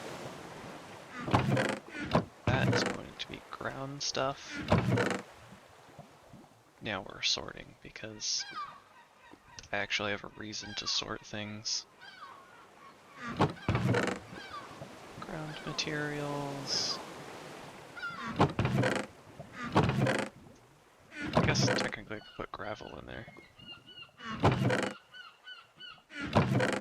Still have dirt. That is underground materials. That helps with making it slightly more organized. So it's not perfect, but at least like items are in a different chest. Then, I guess ores. I'll put ores here. Need this. Right, so leather. I can make leather substitute in a cooking pot with mushrooms, straw, and tree bark, which tree bark I get from using an axe on a log on a cutting board. Cook that, leather substitute. What was I going to use it for though? Oh, books. Yeah, I can use it for books. Nice. I can also do the multiple ways I can get paper, sugarcane, nether reeds, and lily leaves that have been dried. I don't remember if that's a like super viable source of paper, especially since like I'd have to be at the end for this. I don't know if there's necessarily a benefit to using these. Cotton. Oh, they say cotton boll, not ball. Is that the correct term? Oh, I have no idea. Anyway. Oh, and tree bark. Crazy. Super nice. I should make note of that later. But then there's... Right, I didn't mention this. Oh, I could do this in the sawmill? That's interesting. Huh. Anyway. You see that there's an archivist here, and he kind of looks like some of the... I think at one point they used to be called illagers, but I guess they're now called pillagers. Yeah. Things have been changed. So... Oh, it's nighttime. There's additions to the pillagers. The pillagers are much more... I mean, they're pretty relentless now because we're using the hard difficulty, but... It's very much relentless now. Very, very relentless. So... It is not going to be easy, and if we have raids, they're gonna be rough because there are so many different types. I think there's more waves to deal with. So, yeah. I don't necessarily perceive doing it anytime soon. I mean, even with... I want to say that I tried... I want to say I went through a raid one time with... Oh, I didn't grab that. I went through a raid one time, but I'm pretty sure I had max armor. It's possible that I only had netherite, maybe. I don't know, I'm pretty sure I had enderite, but even with netherite, it was rough. It was really rough. I mean, I didn't lose. I don't think I lost any villagers necessarily. But mean, I died a lot. I remember I did have elytra, which makes me think that I probably had enderite at that point. Because I know I went through a whole thing of like upgrading all my tools because I wanted my tools to be like max upgraded. To build anything, I was like, this seems like the good option. Oh, maybe I want to make an infinite water source somewhere. You know, I just realized that I'm like super close to water. We have a swamp right here. Like, we're even closer to the swamp than we are to the non-ocean. Anyway. Oh, right, seeds. Let's plant those. Get those started so we can get food. Because that would be nice. Actually, I want to take those potatoes. Do we have 4 of? Don't really have 4 of anything. So I'll just do that. Wheat. I mean, we always need wheat.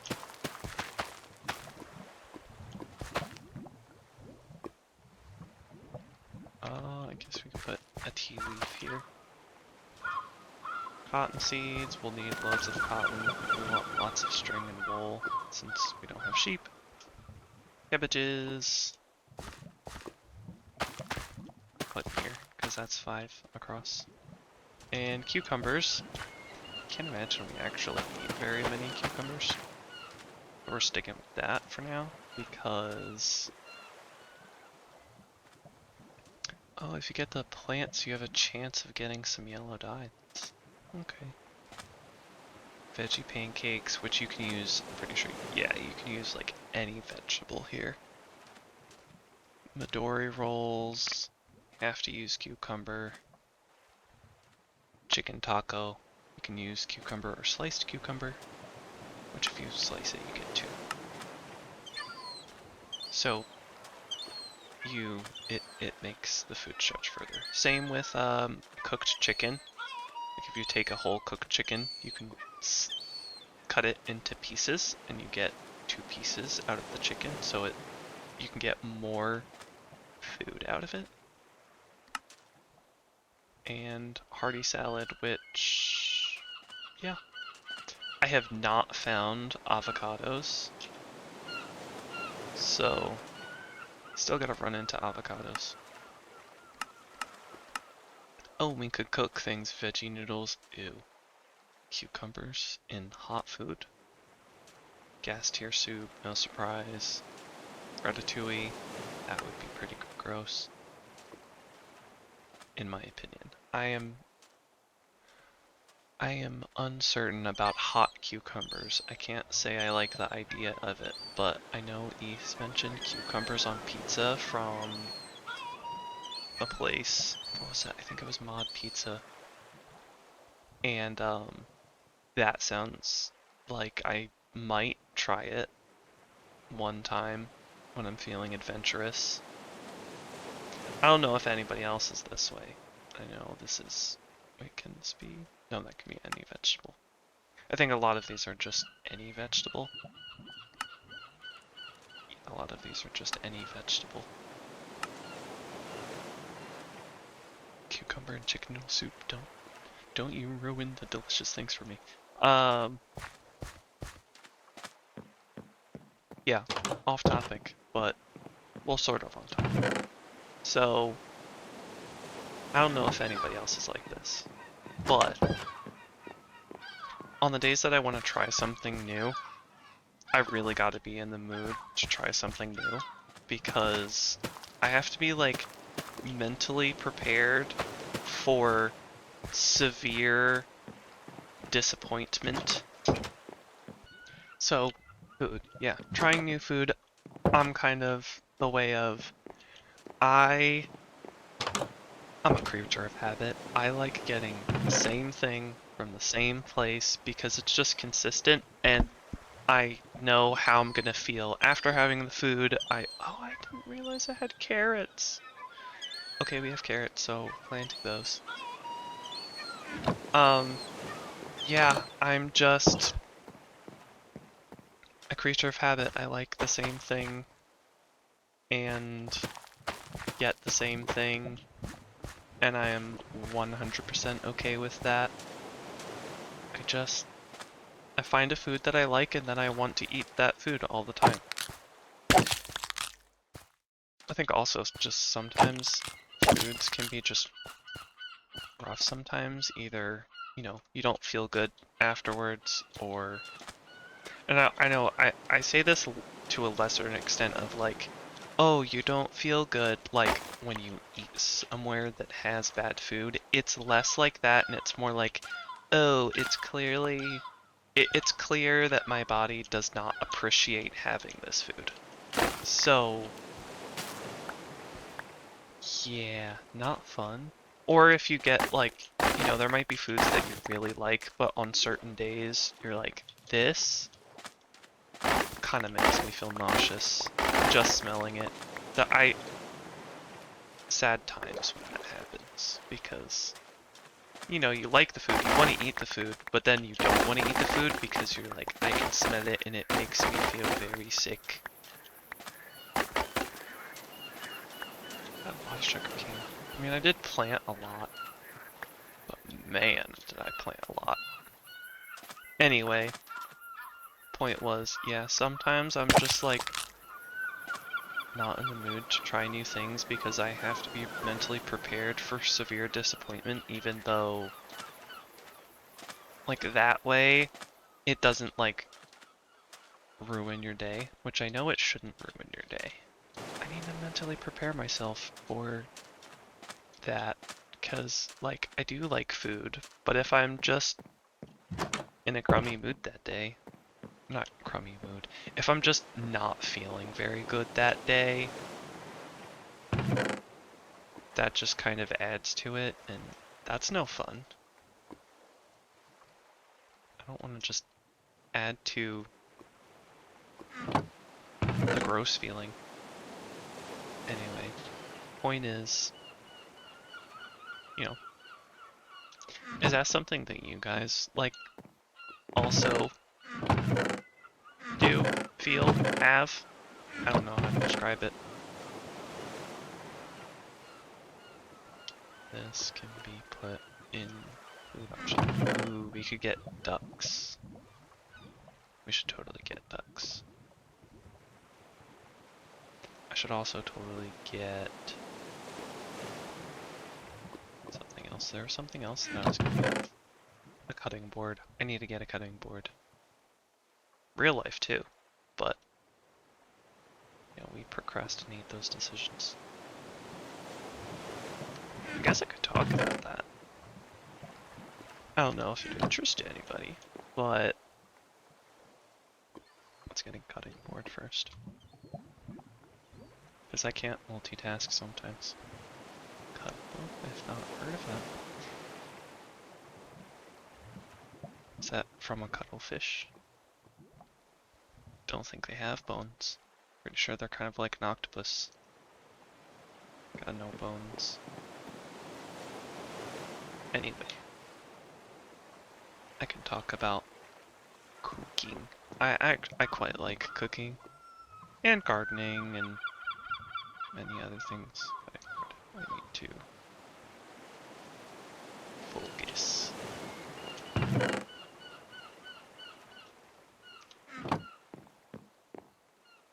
Cutting board. It has appeared. I also need a knife.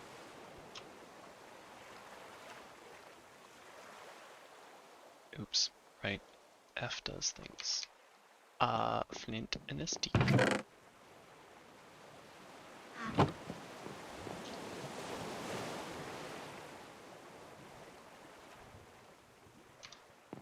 Nice. So, now that I have this, I can put... I constantly do that. I always forget what happened. But I could do this. And I can get straw from it. So if we need straw, I don't have to go cutting grass. That's kind of the nice thing, is that we still get the same amount of rice, but we also get a byproduct, and it's straw. We can make straw and turn it into rope, and safety nets, both of which are super useful. These can prevent you from taking damage. I don't know from how high of a height they're a little bit like slime, but I don't think they will absolutely prevent fall damage. I'm not certain. And then there's rope, which you can use rope to like tie up tomato plants, kinda. I don't know if that maybe helps with giving you more tomatoes. Don't yet know. But we can also make canvas, which makes tatami blocks, which also makes a full tatami mat, or a half tatami mat, which I have no idea what any of this is. Though, we could use that for the floor, but I kind of like that we have palm. Oh, we can also make a basket, paintings, books, canvas sign, canvas rugs, canvas signs. Ooh, we can use it to make scaffolding. Nice. I love all these uses. Tatami, packed mud, which, I mean, super nice, because the other option is taking one wheat and one mud, and one straw is, I mean, wheat is food, so straw is just a byproduct, and we get more of it, so, I mean, may as well. I guess it is a little more labor intensive to get, but if we are already getting rice, I guess it is more time consuming, but also we need it for compost. So we use either bone meal, rotten flesh, and straw, or we use straw, bone meal, and tree bark, which I'm more inclined to go with the tree bark route. I didn't even realize you could make leads out of this. I mean, wow, that is so useful and insane. Straw bales and non-law. Oh, I know what this is. I don't know if this was last episode or just on my own. I think it was last episode, but I wasn't sure what this was. But now that it says that you wear it on your head and it's armor, I am fairly certain it is the... Oh, I'm trying to think. It's the... It's like a hat that a person wears I think a lot of rice farmers wear. Which, that's cool. That's a really cool addition. I like that. But let's go... Let's put the rice away. And the straw. And maybe not the stick so I can get more torches. And to get ducks. Oh, darn it. Not again. You have to do it with an open hand, because even if I do this like with a fish, it's gonna say that it's not cuttable. Which I know that it's not cuttable, but you have to do it without other stuff in your hand. Anywho, knitted? Oh, right, because we have chipped. I like chipped. Chipped is very nice. Do I just use the willow fin? I mean, I prefer this willow wood though. Did I put a stick away? Or did I oh no, I used the stick as a torch. Right. Do we have anything else in here? I have a fence. I don't have any gates. Which also reminds me, I wanted to do outside. Do outside stuff.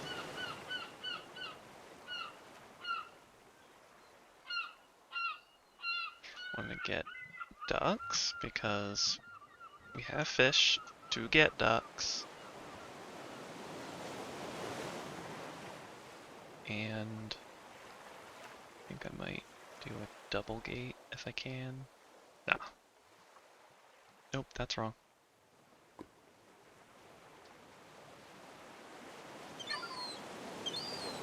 I think, oh, no, we'll just leave it at that. That's actually, I likely don't need this many fences. I probably need about half the amount, considering, oh, do we make it fancier than what I've made? I could. I think I want to put it a little bit closer to the swamp, because it would be kind of cool to do this. Give them their own little water feature. That won't be a good idea because they'll manage to drown themselves. This I'm not a fan of because there's not a block there.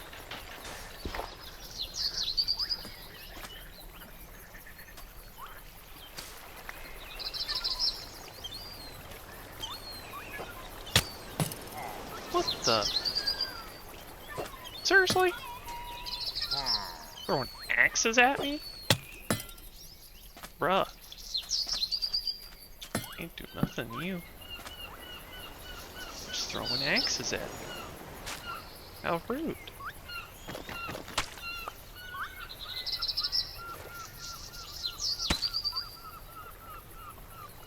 Okay. I don't have enough fences for this.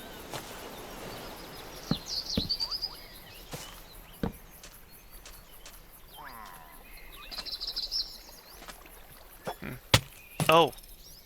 Whoops. Right. Okay, time to get rid of him.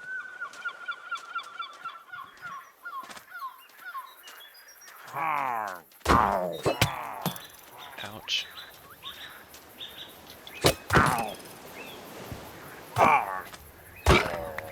Nice. Okay. There are more of them, so I must be aware. However,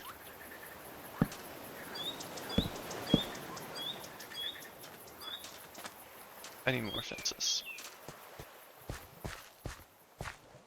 And food, though. Yeah, I didn't add the right click or the, yeah, the like right click to harvest or anything, so we're doing things very simply.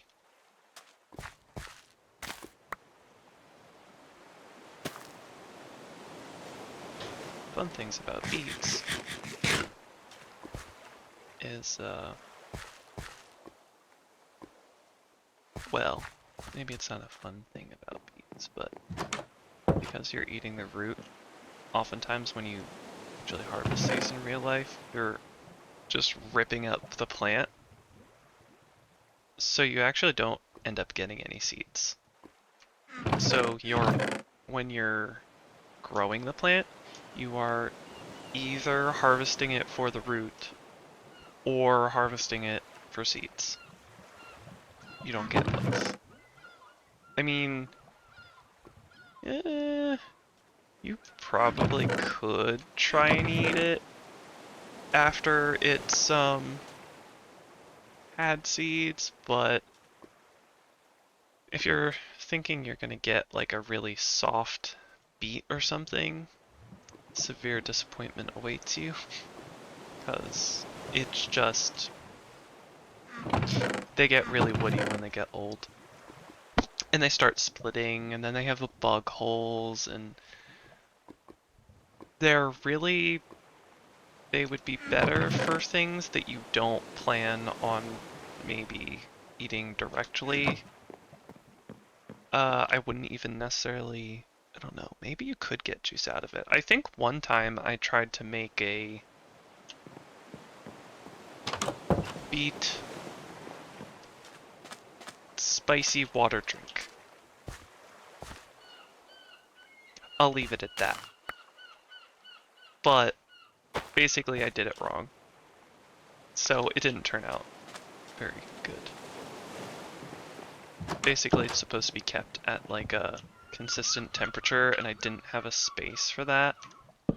And I waited the same amount of time that the recipe said. However, the issue with that is they were doing it during cool weather, and I was doing it during warm weather. So by the time it was done, I kind of suspected that it was done. However, I didn't, like, bottle it or anything. And so instead what I ended up with was a very unpleasant experience experienced by those around me. Was not a good time, but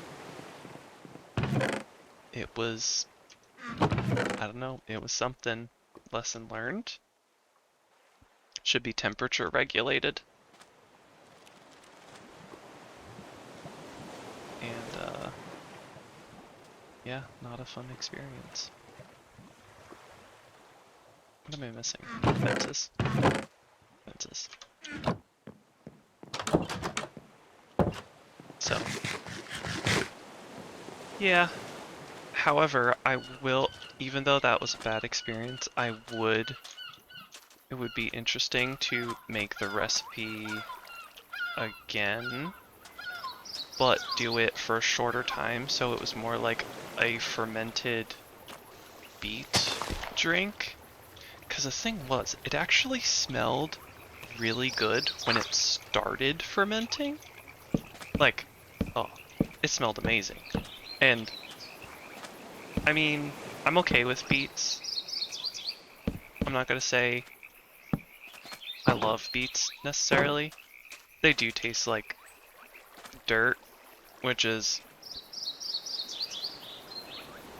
People will try to defend that they do not taste like dirt. They do taste like dirt. And there is a very specific reason for it. So, you know the smell when it rains? Well, when it rains, there's multiple things that make the smell of rain, but one of them, I think one of them is a sap from plants, because like they don't have to worry about dehydrating because there's basically free access to water in the sky. But then, you know, it might be cloudy, and so they don't risk drying out as much. But not the point. Point is, another... That was so close, and I'm pretty sure that was the one I missed. I mean, there might be other ones that I missed. I don't doubt that. But anyway,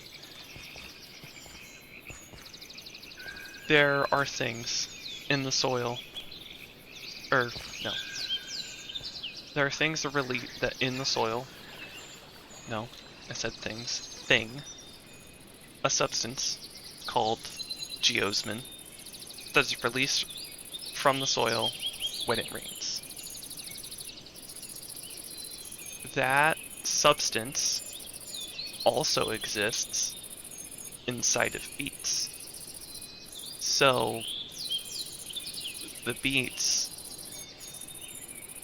taste like dirt because the smell of soil when it rains is the same as the taste of beets when they come up from the ground. And like, even if, and it's not like, oh no, beets are dirty, it's like, no, like they're cleaned off. I mean, they're roots, so yeah, you gotta clean the outside, but the inside tastes like dirt too. it's because of geosmin, which so geosmin, the thing that makes beets taste like dirt. I know I say soil. Usually I refer to soil as soil, because, you know, dirt's the thing you clean out of your house. Are they really hard to, like, attract? They might be. I mean, I guess there are bushes, so there's stuff in the way. I may not be able to travel very far from them. Anyway, yeah, so beets contain geosmin, soil also contains geosmin, beets taste like dirt. Now, that's not the only thing that beets taste like. Like, they're sweet, they're fruity, which I know is kind of strange to say, maybe, but like, especially if you've had a roasted beet. Oh, roasted, I love roasted beets. I will say that. Like, a roasted beet that's been rubbed with olive oil and plenty of salt, like maybe too much salt, and put in like a foil pack, then taking that foil pack and putting it in the oven to like roast, and basically it steams, but it also like a little bit roasts because it goes in the oven for so long. And then you do have to be careful like opening the foil pack because well, all the steam is trapped inside. But then you'll open it and look, we have a little baby duck, and look, they have a pond. Anyway, yeah, once they're so good, because then you have like the nice salty outside, and then it makes like the whole thing sort of sweet and savory, and I love it. But we're actually getting food pretty quick from these. I'm quite happy about it. I don't know why. I don't recall things growing so fast, but I'm okay with it because we do really need food. We need lots of variety. But yeah, beets are good. I've tried beet juice, not a fan of it, but both roasted beets, very good, and there was something else that I don't recall. Roasted beets. Oh, right, the failed spicy water. Yeah, that was the beginning stages where it was like just beginning to ferment. It had like, I took a whole bunch of beets, I diced them, I simmered them for a really long time, so it got really dark and you got a lot of the flavor out of it, but then also it had like some tea bags and peppercorns and I think a few other spices and orange juice, and it just smelled amazing. And especially when it got started like to ferment, where it was clearly not spicy juice, but it was definitely fermented. So I guess it was, if you've ever had maybe like kombucha, it probably didn't, I mean, it didn't taste the same because kombucha is different, but I would say same concept where, you know, you have something fermenting, or what else is there that's like a fermented drink but not spicy juice? I can't think. I mean, I can think of kombucha, but the point is, I would kind of like to try that again and just uh, do it at like the beginning stages, because I do think it would have tasted good even if it wasn't spicy. I mean, probably would have been good spicy also, but I can't have spicy.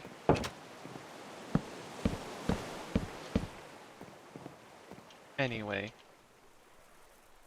don't need to continue. I know there was probably somewhere I was going with that, but I don't remember, so we're just gonna move on.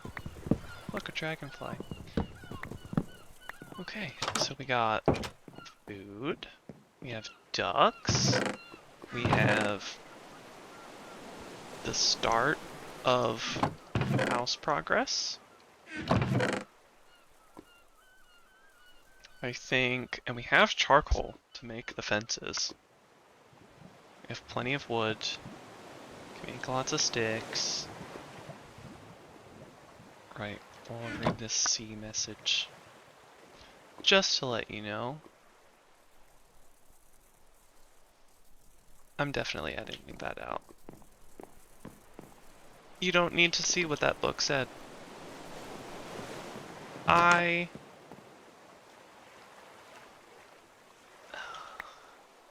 I should just stop reading those books.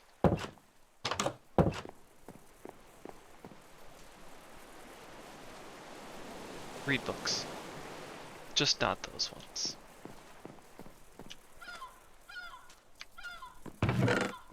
Anywho. What was I doing? Oh, don't I want... I think I need more trapdoors too. We're doing... No, wait. No. We don't need more trapdoors. I was thinking of putting trapdoors over the fence gates, but I don't need to do that. So, fence gates, and what else? Fire thingamabobs. Campfires. Is this? No, it's the other way around. Ever since they changed it, I can't say I would remember the other version any better though. Like, ever since they changed it, I just never remember. But I can't say that if they changed it back, I would remember any better. Like, I got it, I understood it, now I don't. That's it. They changed it, and I'm just like, yeah, nope. My brain has totally just never gonna remember that again. Okay, so we got that. I think there's one, no, not that book. I think I'll do it on the window over here. I don't know how we'll like it, but I'll try it. I used 9, because I made 10, so I should make 10. I should make 10 of these. Right? Oh, I don't have enough logs. So 30 logs, 30 sticks. That's not 30 sticks. Wait, how did I... Never mind.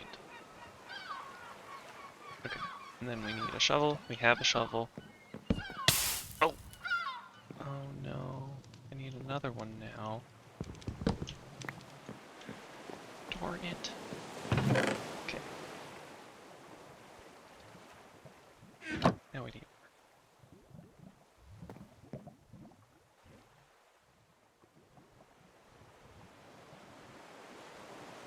Yeah, we have, I think this is, yeah, items displayed. It doesn't, there aren't a ton of items that I can display, but like you can see, can be placed while sneaking, can be placed while sneaking. A lot of the ore items can be placed, so like bars, coal, diamonds, but also on these stands, and I think there's also pillows, I can place, I'm trying to think of the name of the items. Armor trims. I can place armor trims on those stands. And I don't know if it's just on the pillows, but I know I can place... I don't have any blocks as like scaffolding. This makes this difficult. I I don't know if it's just on pillows, it might be on stands. I can also place music discs. I don't know if I can place modded ones on them, but I know that I should be able to place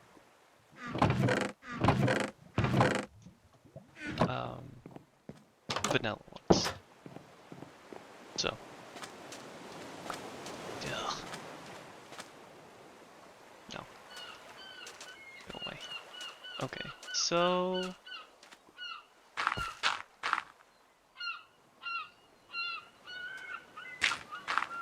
well, we're accomplishing goals.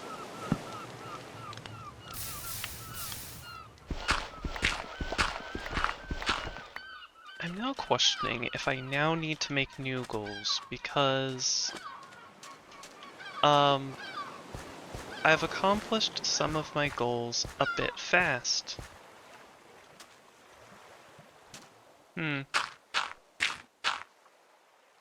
Maybe we get a enchanting setup? I mean, that might take enough time. 1, 2, 3. Oh, did I not use 10? Or am I just missing a window?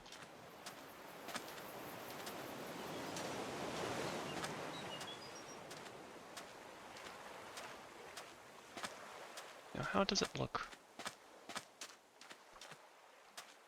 Actually doesn't look bad. It definitely needs lanterns, which I'll need iron for, so I definitely need to go caving for iron. I don't exactly have a place for an enchanting table. Well, I definitely do have a place for an enchanting table. I could do it in the middle of the room, or... Oh no, you know what I just remembered? I'm pretty sure for the max enchantments that we want, I need more bookshelves. I'm gonna go quickly look that up, how many bookshelves I need. I know it's not 15, I think it might be 20. Okay, so I just looked it up, and it is actually 25 bookshelves, and it used to be that, well, it still currently is in vanilla versions, that you need 15 bookshelves and all of the enchantments that are max enchantments can be found at level 30. That is still the case in vanilla. However, with this durability overhaul, it is now, those enchantments are found at level 40, which means I need 40 levels to even have a chance at like max fortune. And I need 25 bookshelves. So that's a lot of books.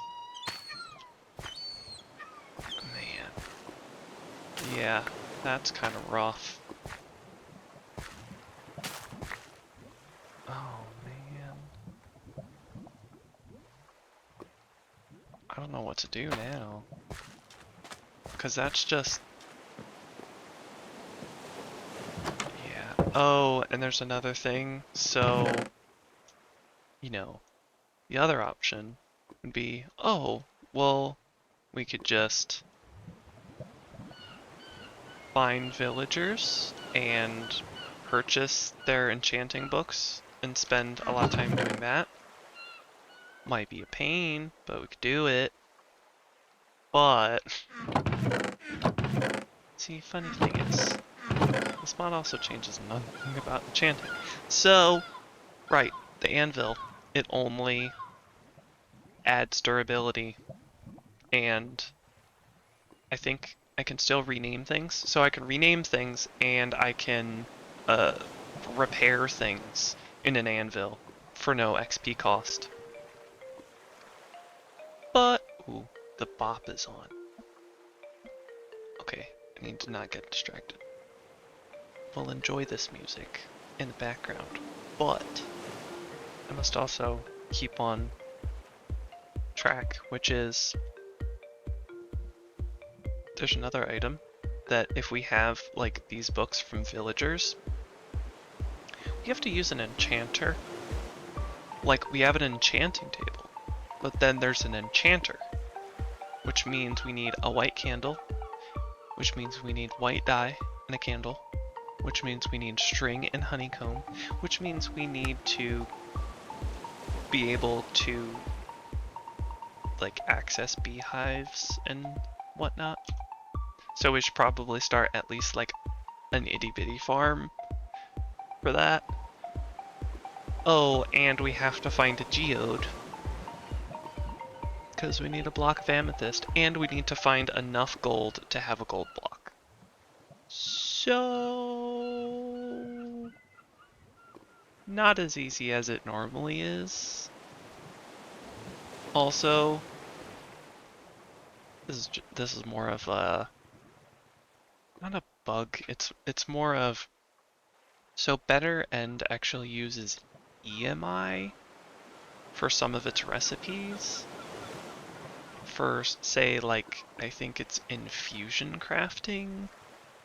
So there's these pedestals, and you put items on the pedestals, and you know, it's a tiny bit like Thaumcraft. What's it called? Infusion crafting. It's a tiny bit like it. It's the only really common thing is it has pedestals that are on the outside, one pedestal in the middle, and you put items on the outside, one in the middle, and it basically all the items kind of infuse into the middle item to make a new item. That is the extent of the commonality. However, if you've played Thaumcraft, I think that might mentally help you picture like what this looks like. I mean, it's super simple in that like it's just pedestals. There's not something super fancy going on with like the center pedestal or anything. And yeah, so anyway, those recipes show up in EMI, which it does recommend to use EMI. Problem is, although I could use EMI, I really like JEI, and there's a lot of features that it has that my concern is that if I switch over to EMI, if it's possible, I can't remember if it is in this version. It may be, and I'm just entirely unaware. But oh look, a duck. Another duck. You can hear their feet slapping across the sand. EMI, I'm not sure if it has all the features that I really like from JEI. And so it's more my concern that I'm gonna lose out on features that I just really like. As much as it pains me to not have the ability to see those recipes. Because otherwise I have to look it up. And I can't even find I don't think I can find all the recipes. And I have to use like WikiGG, which I don't even have words. If there's ever another wiki that isn't WikiGG, use it. That is all I can say. I mean, I can't. It ends up being, it either doesn't have the information, has wrong information, has information from a different version, has information for things that are just like totally unrelated, and you're like, this doesn't even apply to this. Like, this is just wrong. Like, are you trolling me right now? It is an overall frustrating experience. And it's usually not up to date and stuff. And it'll be like the first thing that shows up, and I'm like, I don't think I've ever found even the most useful information or the information that I've needed.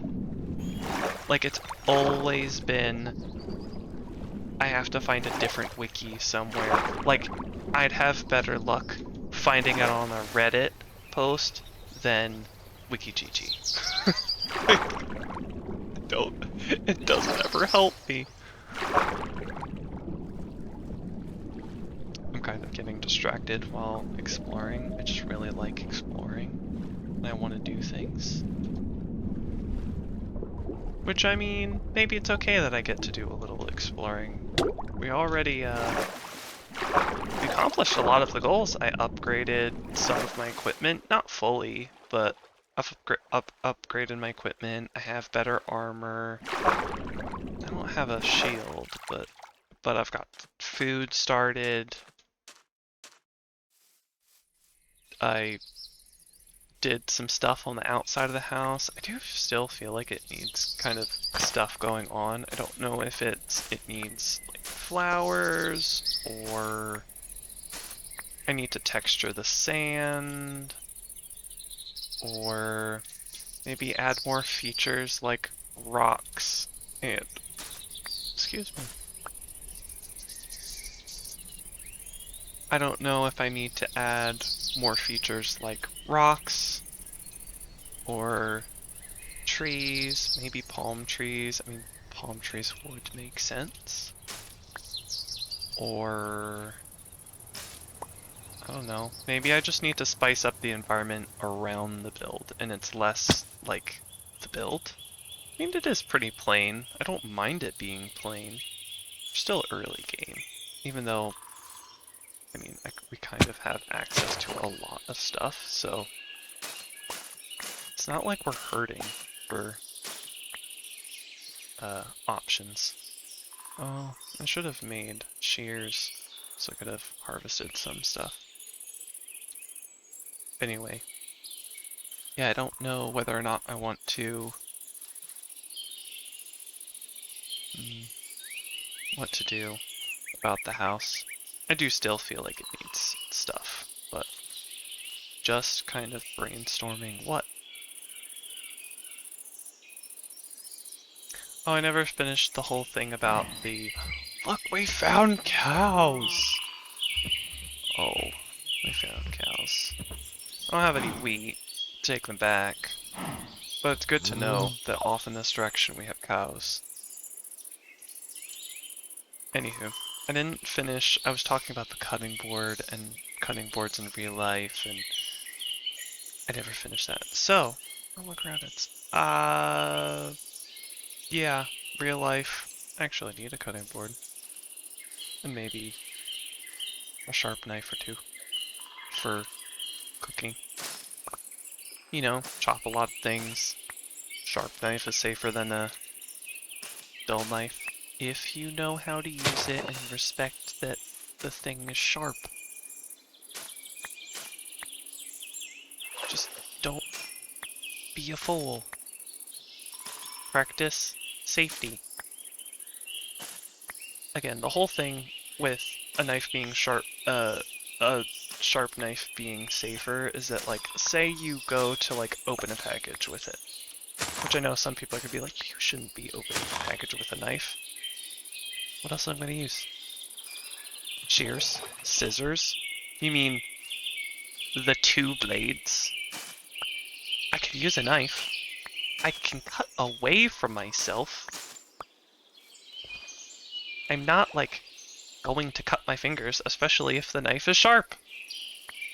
It's only with a dull knife that that's an issue, because then you could cut yourself, because you, like, you end up meeting resistance, so you have to add more pressure, but because you're adding more pressure, like, that's where the issue comes in. But if the knife is sharp, you shouldn't have to add that much pressure. Just realized that I'm collecting so much stuff that I don't need. I could eat this fish though. This catfish. But yeah, it just, you know, if a knife is sharp, it's not an issue. You don't have to worry so much about cutting yourself. And like, otherwise, like realistically, you might just use a pair of scissors. Which, sure, it's fine. It's not sharp on the outside, sharp on the inside. But, like, it's fine using a knife. Again, it should be sharp. Like, non-sharp shears are also unhelpful. Same issue. Like, if you don't have sharp scissors, you're going to run into a similar issue. You're going to be like, oh, I'll just open the blades. Or, I mean, no. Please don't do that. Please don't just, like, open the blades of a scissor. Your hands are supposed to be not near the blades when cutting things. I mean, it's where the handles are, but anyway. Point is, sharp knife. Oh. Well. That didn't go well. Anyway, sharp knives. If you are using them as intended, sharp knives are not a big deal. You know, just respect that the tool is sharp.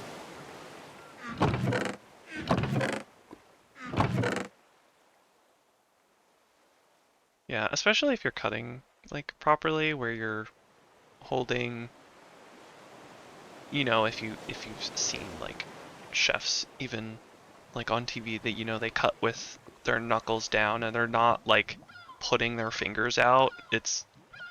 There's a reason for that. It's because you can kind of, if your fingers are properly, like, set in place, especially your thumb, like, those fingers are both holding the item in place, which, again, it should be on a flat side. There's, you know, ways to do that that makes it safer, but, you know, you're holding your knuckles in a certain way where your fingers are crunched in and the blade of the knife is up against your hand. So it feels dangerous, but if your knuckles are properly in place, you're not going to cut your hand because, like, you shouldn't be angling your knife towards your hand. It should be, like, straight up and down. So if you're properly cutting, you're, like, not going to cut yourself. However, there's always a risk, and the risk is much higher when it is dull. Because, again, you're adding more pressure. If you have to add more pressure, you make all of the same techniques, like, they're safe if the knife is sharp. Because and the whole thing of, like, putting the finger on top, like, totally fine. Does not bug me that people put their finger on top of the knife blade. Like, if you hold it and you're kind of, like, gripping the whole handle of the knife with all your fingers but your pointer finger, and your pointer finger's, like, on the spine of the knife, which is, like, if you have the sharp end, or the sharp end is on the cutting board, the spine is the opposite end. It's the end that is facing the ceiling. That's the spine. So if you have your finger on the spine, you know, sometimes you're adding pressure, but again, you shouldn't necessarily have to add lots of pressure. I mean, different amounts for different fruits and vegetables. Some vegetables are just really tough, and so it's not that you're not adding pressure, but you shouldn't feel like you need to be the Hulk to cut through something. And, one second. I've gone on a long time about knives. Right, so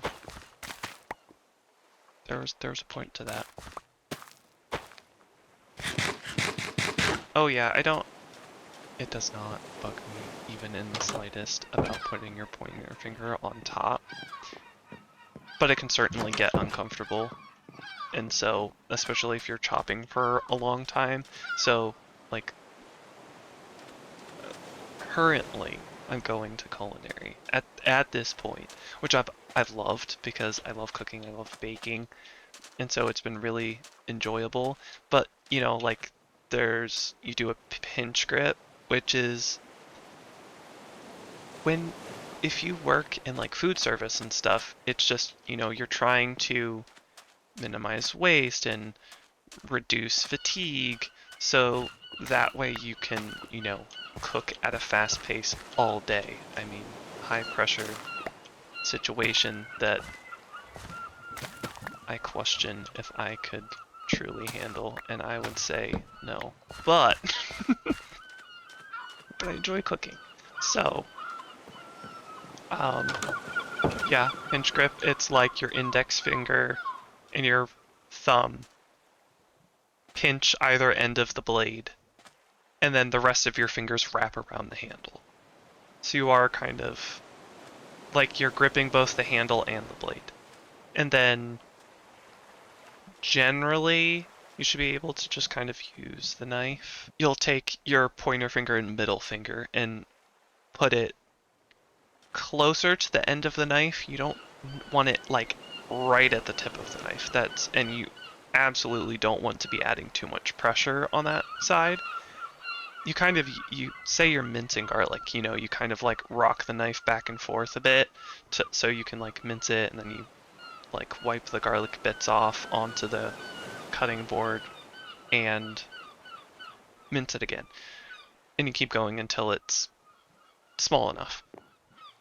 But yeah, you don't want your fingers too close to the end.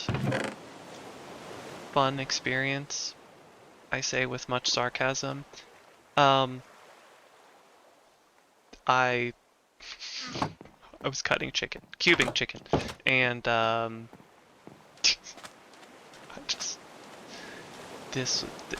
it happens, and lessons learned, I need to get a sharp knife. Is that we had chicken thighs and they were cooked for longer, which was really nice because the skin was nice, and not the skin, the outside of the chicken, there wasn't skin on the chicken. Like it was skinless and boneless. It was skinless, boneless chicken thighs. They were cooked really long. Not really long. Long enough that the outside got crispy, kind of. And so it was a nice difference in texture, strangely, but I had to cut it, and it was tough to cut through. And I was cutting, like, I had the not crispy side up, because if I did it the other way round, I would probably just mush the chicken. So I had it like the tougher side down. I was cutting through it, but I had to add more pressure once I got to that point. And basically, right at the end of like cutting this huge bowl of chicken, I added more pressure on the like closer to the tip of the knife, and my two fingers just slid right off the knife and like sliced open maybe slice open is a little dramatic, but my middle finger. I like got a pretty nice cut. I still have it, but it's healing pretty well, so it wasn't too bad, but I definitely bled. Pretty good. Like, basically I cut my finger on the spine of the knife, which is kind of crazy. Like, the spine of the knife was sharper than the blade. Oh. But, lesson learned. I need my own knife. If I'm doing a lot of chopping, which also means I'll want a cutting board. So that was what that all was about. When I was like, oh, we're gonna get a cutting board. Possibly in real life also. Also possibly get a knife in real life. But it will be made of metal and not flint. At least the blade will be made of metal. Blah, blah, blah, blah. The blade will be made of metal. Just to clarify. So, plans. I gotta make more of those now because I've kind of finished my plans. I guess I could spend a little more time upgrading. We do still have diamonds. The getting an enchant... Well, I guess I could just get like a low-level fortune enchantment maybe. Like, not be so dead set on getting a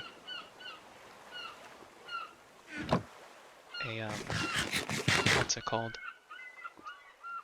Not the full max enchantment. I don't probably need a max enchantment, so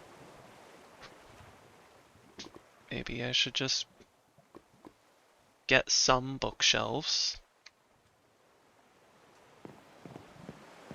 Actually, I need to get obsidian, because I didn't do that.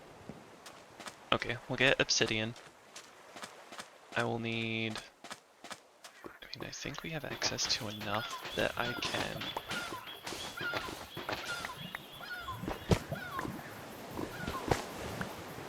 I think I can... My brain is failing me again. I was gonna see if I can do something, but I don't remember what the thing was.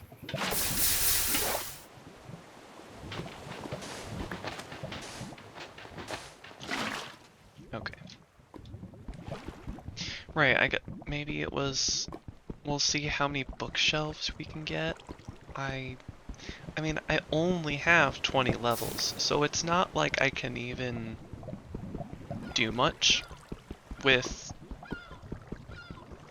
Like, if I had 25 bookshelves, I wouldn't be able to even get a level 40 enchantment, because I would need all that XP. And I don't really have a good way to get lots of XP. I haven't found a village, so I can't do tons of trading. I haven't found spawner, so I guess I could make a mob spawner, just like in the sky. I guess I could do that. It would still give me mob drops. I would have bones and string and gunpowder and rotten flesh, and if we get access to villagers, then apparently I can trade rotten flesh with villagers. I don't know. I think it might be the leather workers that use the rotten flesh. I really don't know. I am not well acquainted with all of the villager trades, to say the least. I want to get enough obsidian that I can also make another portal. I wasn't really intending on making this such progress, but I don't know. I don't know what else to do. I mean, I could be building, but again, it's the whole thing of like, well, I want good tools so I can be building, so I can do more stuff faster and not have to worry about repairing all the time. So what do I need? I need 3 tall, 2 across, 2 across. I need 3 more obsidian. But yeah, I'm not well acquainted with all the villager trades, and I know that's something that I will need to do eventually. Again, iron farm and enchantments. It's just, villagers are so helpful, but also such a pain. It is such a sensible way to do it, because it's like you can do so much and get so much if you just have villagers, but they're also just a real pain to deal with. So, you know, pros and cons to ways of doing things. Either I spend loads of time gathering resources, or I spend a very frustrating time